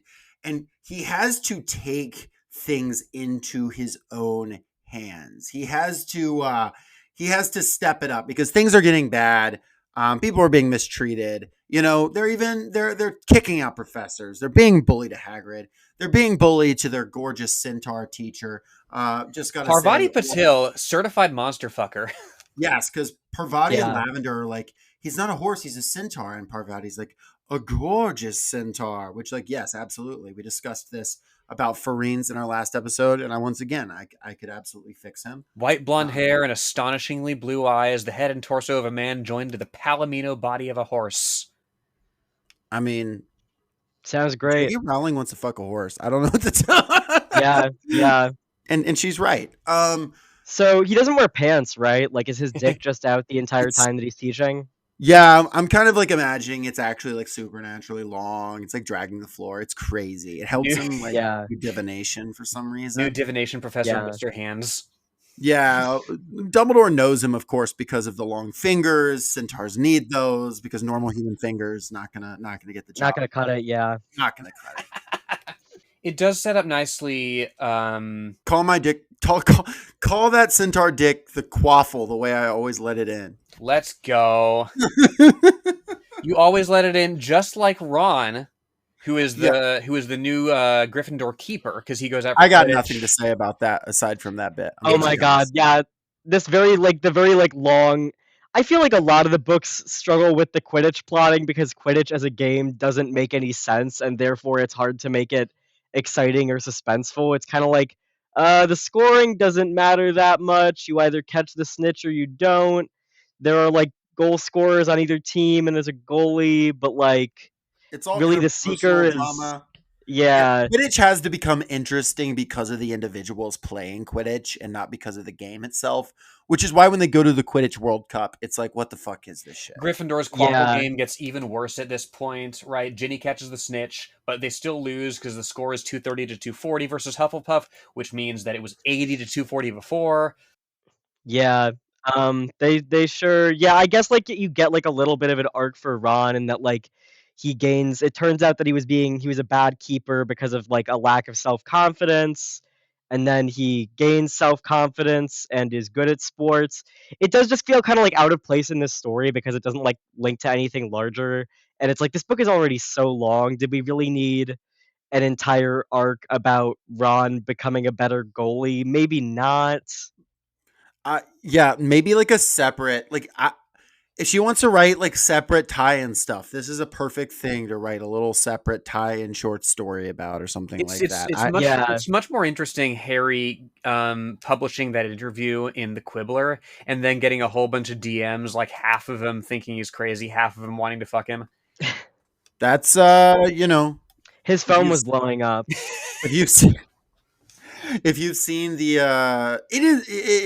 Socialist Shelf email that we get, and most of them don't want to fuck us. There's very few that do, but by very few, I don't think any. One person said Lenore had a pretty voice, so you can interpret that how you will. Oh, thank you, whoever you are. Yep. Maybe who knows what that meant. But, Working you very know. hard. The one fun thing that we get out of the Quidditch subplot is just Draco and his Potter stinks buttons. That's Yeah. good. We do like the Potter stinks buttons. That's good. That's always solid. Those little touches that Rowling has to this world are just hilarious to me. Yeah. There's that. There's the fucking hurricane thing, right? There's little things that make it work the entire time. Like even like the particularities of their exams and shit like that. To return to the centaur thing, like that's my favorite bit of lore. Always return to the centaur thing. Well, it's my favorite bit of lore because, like, you know, they insist on being classified as beasts, But there's a centaur liaison office within the ministry in case like any centaur wants to go and renegotiate their status. And it's like the cushiest job because no centaurs ever use that office. And it's become sort of a meme within the ministry that if somebody's being sent to the centaur office, it means they're about to be fired. I fucking love that. Like the little in jokes that develop because of this culture here. It's genuinely really well realized. Heck yeah. Yeah. I think a lot of the fun of these books is definitely like in all of the little details. Like so, like it's funny because the world building in the broad strokes is often like kind of unoriginal or like doesn't make a lot of sense or hang together super well. But you get all of these fun little quirky details that are like Yes. a positive that are a pleasant experience to read. Which is, I think, way more important than the overarching lore, typically for me in a story. I won't take the Yeah, overarching lore seriously, which I think she wants you to, if you hear her yeah, like talk about it. But I do, like, as a reader, care a lot more about like what I'm experiencing in the story, which is why, and we'll get into this now. But when they go to the Ministry of Magic, one of my favorite things in this entire series, and it's been criticized, is Neville just like breaks all the time turners, and she's like, fuck you, the time turners don't matter. I love that. yeah, I think that's one of the funniest things. I think that's the perfect way to answer when someone has questions about like lore inconsistencies, is to just be like, yeah, whatever, he sat on the time turners and they're gone. I'm totally fine with that. Of course, she yeah. Every stumbled time as a turner in the child. world. Yeah, Yeah, every but time turner, they'll never come back again. They'll never be plot important. They're all gone. yes, I do Yeah, like that. What I don't like is that she then like was still mad about it and made Cursed Child, but we will have a whole episode about that in the aftermath of this series. But Oh what my god. gets them to the Ministry of Magic is interesting because Harry has a dream that Sirius Black is in danger at the Ministry of Magic, and he's been seeing through Voldemort's eyes. It's why he's been supposed to study occlumency. And so he's like, me and the boys, we're rolling up to the Ministry of Magic. We're going to save Sirius. And it's him, and it's Luna Lovegood, and it's Ron and Hermione, and it's Neville. And I think that's the whole gang. They ride on Ginny too. invisible horses. Yeah, Can't forget Ginny. and This Jenny. this And is they the ride on invisible horses to go to the Department of Mysteries and stop the death of Sirius. Turns out, though, Sirius isn't there. Voldemort was fucking with him. this is the other thing that I remember from the marketing campaign around this book. You know, you have Rowling dropping the "It's time for me to tell you what I should have fucking told you," and the other big thing that people knew going into this was somebody's gonna die. Who's it gonna be? And Did she say that, or did that leak? What was the deal with that? I don't recall where exactly that came from, but it was known that there was going to be an important death, an important loss to Harry in this book. I think she Okay. might have said it. I don't quite remember. Readers can correct me on this. Um, and Mother, I love you. I know you're listening to this at whatever point. Y'all, Mom totally spoiled me on this. because she um, because my parents got a hold of the book before I did, and I was like, "Oh man, so you know who's gonna die?" And she was like, "Yeah, it's way too serious for me to tell you." Unbelievable. That's pretty funny I though. yeah, I got a dose of the Snape kills Dumbledore phenomenon before book 6 came out, y'all. yeah. Tony So they Stark does it go again. they go to the ministry, they go to the Department of Mysteries, uh, and yeah, there's like orbs in there. They got orbs. You They're can't They deny pond the got orbs. orbs. orbs. It's I where they mean, keep that's the classic prophecy. wizard stuff. Yes. There's And a only big someone important prophecy, and Voldemort needs to find out what's in the prophecy, I guess. In because the orb. Voldemort's like little spy, when he heard the prophecy originally, got so excited that he like ran out before it was done, which is kind of funny. But the prophecy Yeah. can only be picked up by Voldemort or by Harry Potter, because that's the rule. And it was all a trick to get Harry to pick up the prophecy so the Death Eaters could steal it. Does that He's been completely played. does that rule like kick in like as soon as you put it on the shelf? Because somebody has to put it there. The socialist shelf. Aha! Yeah, there were a lot of busts on that. There was just like of every guest we've ever had. Only they can pick it up. It's a whole rule. Um, Yeah. presumably that's how it works. Presumably it activates when they put it on the shelf. Yeah. I don't know. Yeah, there's like a big wizard battle at the Department of Mysteries. They use the Dumbledore army skills. Yeah. I will say that, like, in this book, in this sort of climactic battle, like, there is at least some fun use of magic.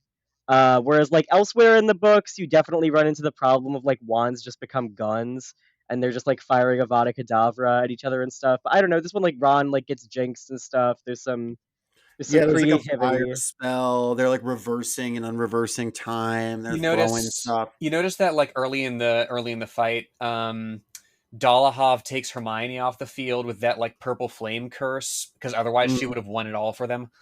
yeah, Yeah, and they she's hold simply out. too good at homework. Yeah, they hold out until the Order of the Phoenix rolls up, and like the thing that was too serious to tell. Sirius Black gets just blasted through the curtain, like this curtain that's just in the middle of the room, which is, I Yeah, guess, there's a the curtain of mysterious life and death. archway with a curtain over it. And I'm going to say this right now. When I read this originally, just thought he wasn't dead. I Yeah, Because it's like almost a rule in like media that if like you don't see a character's body, they're not dead. You know what I yes. mean? Like it's Yeah. and it's like I honestly, it's not a big deal, but like it literally took me till the last book like to be like, "Oh my god, he's actually dead." So it actually didn't hit me the same way Well, and because I this thought he was is alive. this is and this is a point that like I was just listening to Last of Us Part Two, that Worst of All Possible Worlds episode just this morning. This is the point that they make. That the Marvelification of media has resulted in, well, anybody could potentially come back because of this or that like focus group like wanting them back or whatever, or corporations thinking we want this back. There's that aspect of it, but I also do recall, like, even at the time, there is that speculation, like, and this is jumping ahead to the sixth book, but I distinctly remember, Snape killing Dumbledore, and then in the wake of that, there was this site called DumbledoreIsNotDead.com, where people were sharing all kinds of fan theories about, like, what could have actually happened to Dumbledore, whether he actually died or not. Turns out he did. Sorry. Um, and as No, well, he's fine. He's here. oh yeah, he's a painting. He's okay. But as well, like it's not just that, right? I remember like and I don't remember the ins and outs of the conversations, but like my family, we discussed and theorized and split so many hairs over the meaning of neither can live while the other survives, the meaning of lives versus survives, and what it could possibly mean. And like you don't a a work has to be really engaging to spark that sort of thing from you, in a good way or in a bad way, right? In a good way, like you had to be really intrigued by it, or you have to be like really wanting to fill in the holes. There is that element of it that's always been there. Max, I don't know if you had like weird fan theories around this. I don't know. Honestly, like, I wasn't really, when I was reading the books, all of the books I think had pretty much already come out. Yeah, me So too. like I wasn't engaging with them in the same way. I definitely do remember, like, Sirius's death. I think a big reason people didn't think Sirius was dead is just because his death is so boring and anticlimactic. Yes. And also, like, yeah, he just like falls through an archway, like he just gets knocked through it. Like he doesn't even, like, you don't see a body, you don't see the moment of his death. It's just like, yeah, I don't know, he fell through like a big door and now he's gone, I guess. And it's Yes. easy to see why people would have assumed that he was gonna come back, because it's like, really, you're gonna kill off this important and beloved character like that? And I don't have a problem with like killing off important characters. I do think like I don't know. Him falling through an archway and disappearing, and they're like, we don't know what the archway is. That feels like you're setting him up to come back. I really think that it feels like that. I don't Yeah, think that's just like a Marvel thing. I think that like that goes back quite a ways in like media of like a fake out character death. Um, yeah, so that is certainly a major Marvel thing. Obviously, like how many times has like Tom Hiddleston come back as Loki, right? And now they're bringing back like Robert Downey Jr. Crazy, but like I don't know. It feels a little. It feels. Maybe she was going for like a curtain of life and death thing. I don't really know. I understand like wanting to make it arbitrary and quick. There were much more effective character deaths in this series later on that like really hit. yeah, I think that like even do the arbitrary thing better. But it is cool that she was willing to kill Sirius. I think that's good. I think that's good that she's willing to commit to something like that. Uh, yeah. and then there's this dope ass duel between Voldemort and Dumbledore. Um, it is very cool. I have a question though. Hmm. How is Avada Kedavra any different than like another spell that kills you? Like, because I first read these books, I assumed it was like unblockable, right? Like you're just, Yeah, aside from maybe super magic like Harry had. But like if you could just throw rock in the way and you're fine. So it's just a gun, basically. I yeah, found that to be very frustrating when I first read this book. I remember reading it. I read it whenever I read this book the first time, being like Dumbledore deflects of I was thinking like, how do you get around Avada Kedavra? And it turns out like you could just put up a shield. And that really cheapened like how scary the curse was for me. yeah. It kind of feels like maybe she should not have introduced the curse that just kills you, I feel like it's got to be because really hard yeah, to do or something. If it right. It's never really a stat. It doesn't really seem like it's hard to do. Like the only criteria is like you have to mean it, and like when you're ready to kill someone, you're gonna kill them. And it's just yeah, it's not an interesting spell. It's just like oh, flash of green light, and then you're insta dead. And it can't really be like used or like dispelled or like cast in like ways that are interesting or creative.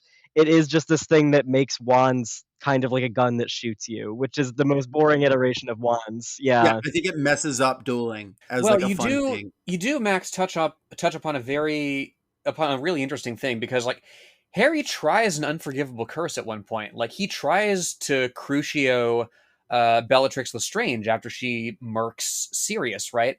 And Yeah. she says straight up, as you said, you have to mean it. You have to want to cause pain for the sake of pain. And it's that impulse, I think, because it's just one of the three unforgivable curses, right? You strip Yeah. somebody of their sanity by torturing them. You strip somebody of their autonomy by imperiousing them. You strip somebody of their life by murdering them. And it's not only the act, I think, but also the intent, right? You need Yeah. the intent. You need that fundamental desire to master somebody else. And I think that does play a role in making those curses unforgivable. Now, of course, like purely mechanically, right? Why shouldn't Dolahov's like purple flame curse that I assume liquefies Hermione's organs or whatever? Why isn't that treated the same way? But like it's striking, at least at these things being a special kind of evil. No, Yeah. that's Yeah. true. I just think it's the mechanics that frustrate me. Mm. It's Yeah. just the idea that like I kind of actually Lenore felt that way, and I wanted it to be like no, there's just no deflection, there's no whatever. But like it turns out like it's actually like as easy or easier to deflect than like a bullet. It's like a slower Yes. gun. And that I think takes like some of the sting out of it versus if it was like really hard to do, like only a few wizards have mastered it, whatever, only Voldemort could do it. It's why he was so I don't know. It's not a big deal. It's not huge. It's something I wanted to throw out because I thought about it. But this is where you have Voldemort returning, Dumbledore drives him off, and the heroes are proven right. Cornelius Fudge, the prime minister guy, is just like, ah, shit. Okay, I messed up. And we have full heel turn now. Everybody's like, Voldemort's back. Harry rules. Dumbledore rules. He's back. And oh shit. It's time for like a civil war, I guess. The This is daily Yeah. the Daily Prophet does its whole oh my god, why is Trump persecuting trans people thing after we've spent our yeah, entire time platforming anti-trans bigots. yeah, yeah. Yeah. The It is leopards also eat the really funny face, to like etc. that like Fudge just like I don't know, he like steps down, I guess. He's just like, "Oh, you got me." And it's Mhm. like that's not really how like he spent all this time trying to hang on to power and he just kind of throws up his hands like, "Oh, okay, I guess." Which isn't very satisfying, but I think that it's like Rowling just wasn't sure how to resolve that plot otherwise. It's because, Max, they disproved it with facts. And if you're disproven Mm. with facts, you have to yield to facts. That is kind of Yeah. like that is again, like he lost the rules. He didn't follow the rules. It has now been definitively shown that he broke the rules, and now he must be like, okay, as a rule follow. That's what happens there, and it's kind of Yeah, yeah, that's the logic. Well, yeah. And it's just like, yeah. and the thing of it is, like, facts and logic only carries you so far, because what happens a couple of books from now, right? The Ministry has fallen, Scrimgeour is dead, they are coming, right? Rufus Scrimgeour, of course, Cornelius Fudge's presumably like more level-headed successor, right? Eventually there is a point where, the fascists will make their move, right? And Yeah. and the institutions, like however useful they might have been in slowing them down, suddenly stop being useful, right? Yeah. Yep. But yeah, the book concludes with Dumbledore telling Harry that thing he should have told him the entire time. Um, and you have this very effective of like bit of Dumbledore um being extremely like it's extremely manipulative and I think very effective. I don't know how much she realizes just how manipulative Dumbledore is and like how bad that is, but like where he's talking about why he didn't tell Harry the prophecy that like either he or that he or Voldemort will have to die. It says he says, "Why did you do that?" And he's like, "The flaw. I cared about you too much. I cared more for your happiness than knowing for the truth. More for your peace of mind than my plan. More for your life than the lives that might be lost if the plan fails. Is there any defense? I defy anyone who's watched you as I have, and I have watched you more closely than you can have imagined, not to want to save you more pain than you've already suffered." And he goes on. But it's actually very like effective as like sort of a manipulative, like Dumbledore is like, okay, you can yell at me when I'm done. I just loved you too much, Harry. And I think it actually rules. Like I think it's really This was good. all for you. Yeah, it does feel sort of unintentional, the extent to which like Dumbledore is like manipulative here, because like later on the resolution is like, yeah, Dumbledore, he had his flaws, but Harry doing basically everything that Dumbledore wanted him to do turned out to be the right thing Yeah, in the end, so it's all that's the good. problem. But That's the as problem, it that like, yeah, as it stands in this book though, it's actually a very interesting development. It just doesn't get followed up on in an interesting way. Exactly. As it is here, if you're reading it as like Dumbledore is a real freak who's like controlling Harry now and has really just got him, he's like literally, to use internet language, he's ignoring him, he's giving him the silent treatment, and in the next book he's love bombing him. Um, to use that Yeah. language. Like he is like actually a master manipulator, and I think that's like actually makes Dumbledore really interesting. And I think Dumbledore should have been in Slytherin. But then again, Rowling also doesn't understand how our own houses work if you're going to do them right. Yeah, What is it? Slytherin's just kind of the racism house. Yeah, instead of like the house that like pretty much every character in this book actually maybe belongs in. Dumbledore. Yeah. Dumbledore's actually a Gritherin. Lenore, this has been a fun podcast, but it's over. Get that millennial shit out of here. I can't deal with it. Yeah, yeah. What was I gonna Millennial say? Oh, cringe. Frickin' doggo, Grifferin. what I was referring to at the beginning of the podcast too, where like he tells Harry about the prophecy, and it's like, yeah, why didn't you tell him that before? There was like, and also the fact that this big shocking reveal is like Harry's gonna have to kill Voldemort, and it's just like, oh, for real? Damn, that's crazy. I never would have expected that. Like, Yeah. hasn't Harry been trying to kill Voldemort this whole time? Was there like another thing that he thought he was gonna do? Like, not really. It does reveal why Voldemort is so fixated on Harry and why he went after his parents in particular, though. So that It bit, does. It does. it does explain that, and it does give some like the Dark Lord will mark him as his equal. You're like, okay, so there's something at play over the secret of why Harry survived, and then Dumbledore talks a little bit about the love magic and why he has to go back to the Dursleys, and I don't think I Yeah. still fully follow it. I don't buy for a minute the whole Petunia Dursley protection field explanation, because if Harry just needs to return to someone who shares his mother's blood once a year, why don't they just swing by the Dursleys' house and then leave again for the Burrow or wherever won't abuse him, right? Is there a rule that he has to stay there for the whole summer? Like it's not really. Yeah, because sometimes he does leave before he goes back to school That's in a right. couple of books, and it's fine. So it's like he has to spend some unspecified amount of time there, but it doesn't seem like it has to be the whole summer. I Yep. don't know. This is why Percy Jackson, once again, the GOAT with the smelly Gabe explanation. We talked about it last week. I won't go into it again, but once again, have to throw it in there. Yeah, it's a Percy proximity thing. Jackson, Yeah, greatest and then they young just kill adult Smelly creator. Gabe. Rick Riordan, unchallenged GOAT of the YA genre. Anyway,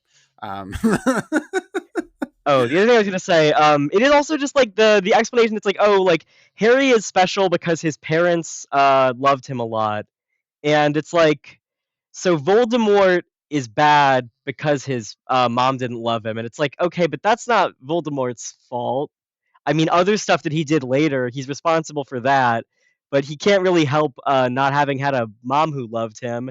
And it's like if Harry's mom hadn't loved him, then he wouldn't be protected and he wouldn't be special. So it's this thing that's like out of Harry's control as a character and doesn't have a lot to do with him personally. Well, And it just feels like yeah. a weird story choice. Oh, and Despite like being ostensibly anti the like sort of blood is determinate thing that like Draco espouses in these books and the Death Eaters believe, blood is actually quite determinate, right? Because Harry, raised by the Dursleys, still grows up to be fundamentally decent because his parents were that he didn't know were good, right? Nature versus nurture, and is talented based on that.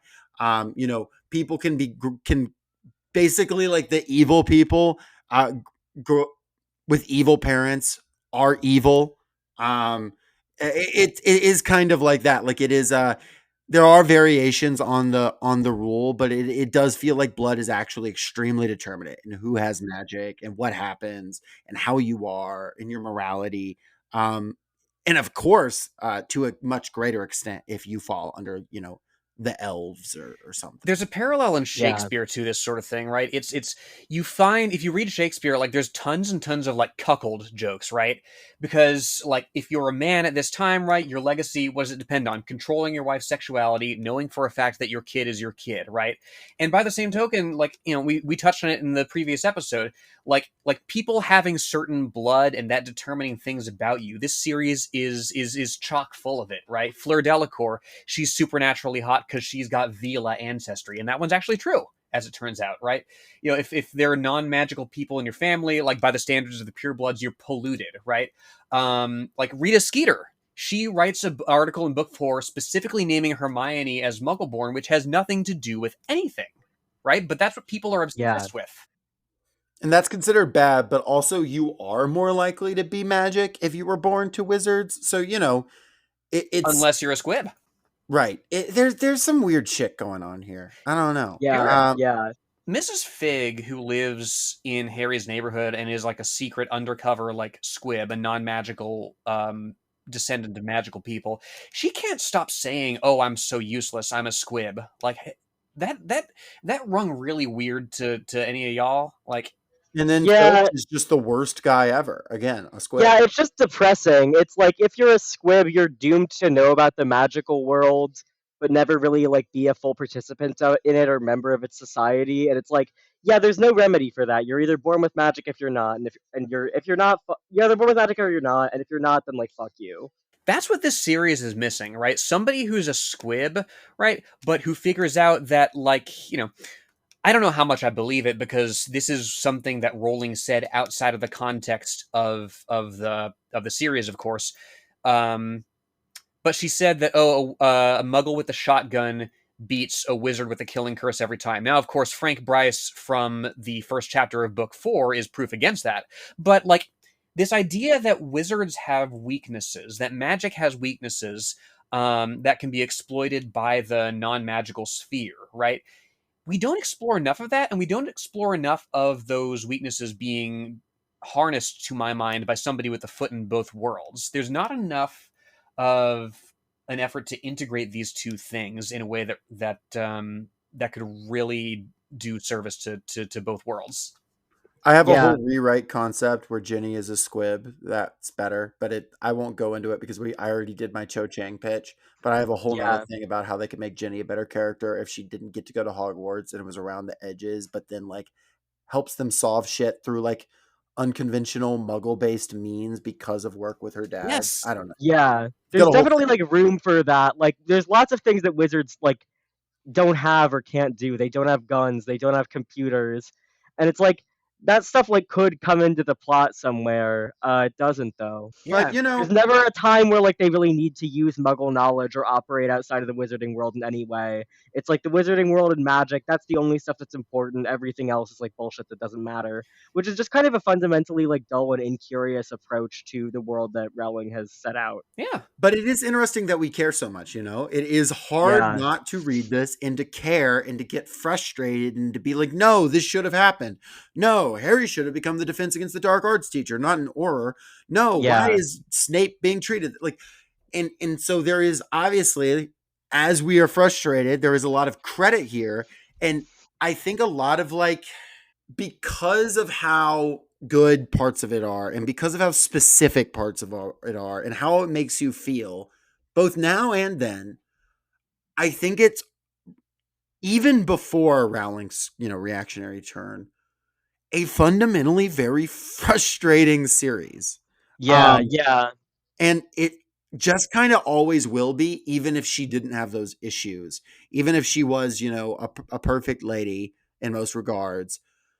It is just a really like, it is very frustrating and unsatisfying in ways that feel very fixable.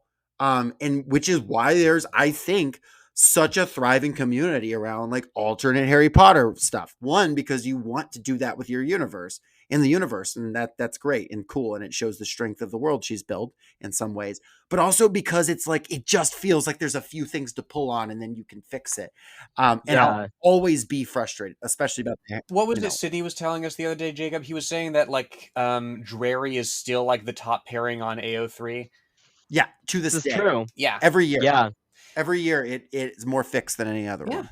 Yeah, yeah. The popularity of Harry Potter ships. I was like looking at like the AO3 like end of year graphs, and like yeah, like Harry Potter ships are like consistently like in the top 10, in the top 20. It's still extremely popular there. Before we close this thing out, I'm curious, Max. We talked to Aisha about this some last week, but I want your take on it. Why is this series? Why did it get as big as it got?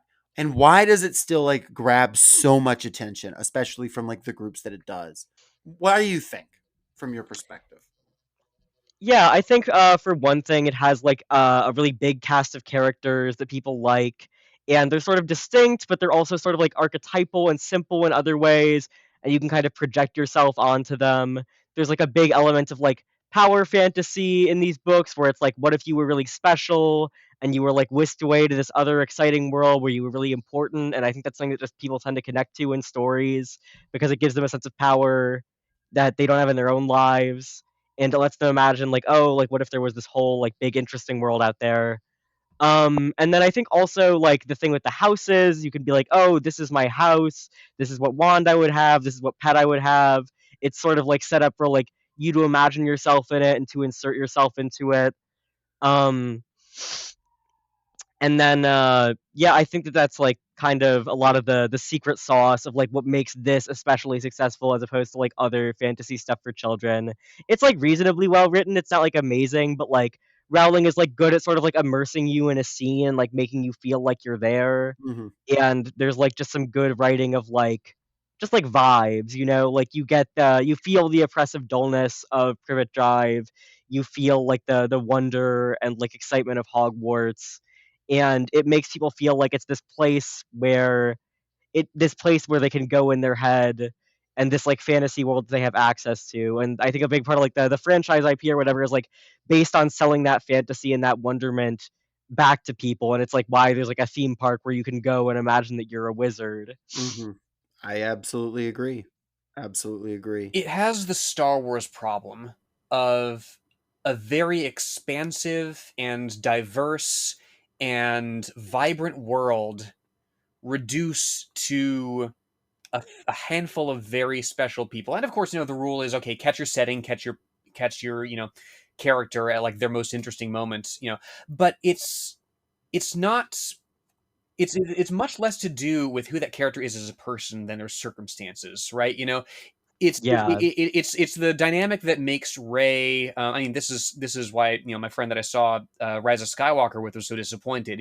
Rey was like the granddaughter of Palpatine. Because the first two movies of the sequel series set up this idea that the Force can awaken in anybody. No, it's just these two like warring bloodlines. And by the same token, again, Harry has that whole advantage of his parents were loaded. He comes from a magical family. He's he's got all these advantages that, again, I can't help but think of a creature, and I want to sort of cap it off there with this quote from early in book 5. They're discussing creature, and Hermione says, Sirius says it's not so much a bedroom creature sleeps in, more a kind of den, said Hermione. Apparently he sleeps under the boiler in that cupboard off the kitchen. The only other character who sleeps in a cupboard is this house elf who's effectively doomed from the beginning by who knows how many centuries of slavery and brainwashing, and that's never dealt Yeah. with. Nope. There, but Not for, important. yeah, there, but for the grace of Rowling. Well, creature may never be free. We may never have our ideal ending to Harry Potter, but there's other really cool art being made in the world. There's other really cool stuff. People really should check out Max's projects. Max, will you say one more time what you've been working on? Yeah. There's no wizards in my work, so if you're looking for that, you're gonna be disappointed. But my comic is What Happens Next. You can read it on Twitter, or in part on Blue Sky. You can also read it at the website whathappensnext.webcomic.ws.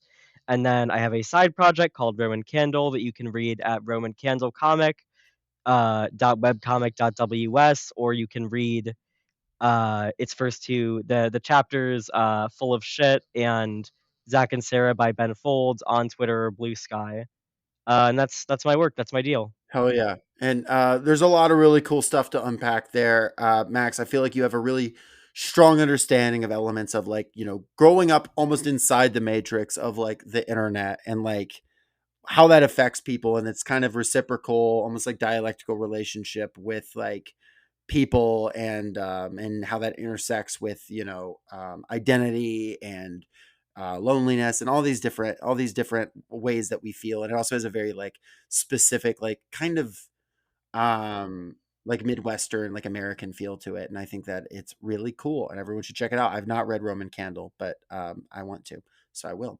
But yeah, really appreciate you coming on today. Lenore, do you have any final thoughts for us, or do we just want to say that we take umbrage with Rowling? We do take umbrage with Rowling, and I'm so glad that she knew when to stop and produce no more content after book 7. There's nothing more canonical that comes after. We're just left Nope. to marinate in the 19 years later of their kids leaving the Hogwarts, leaving the King's Cross station from platform 9 3/4. It ends where it begins definitively. There is certainly not a play that comes after it.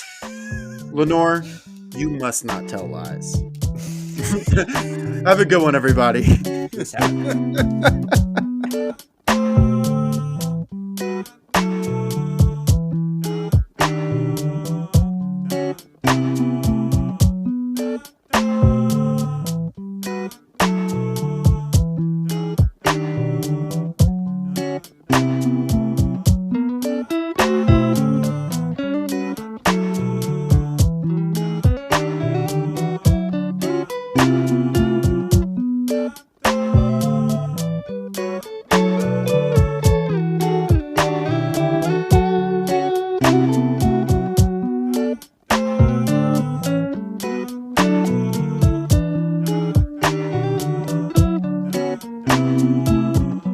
Thank you for listening to Socialist Shelf Radio.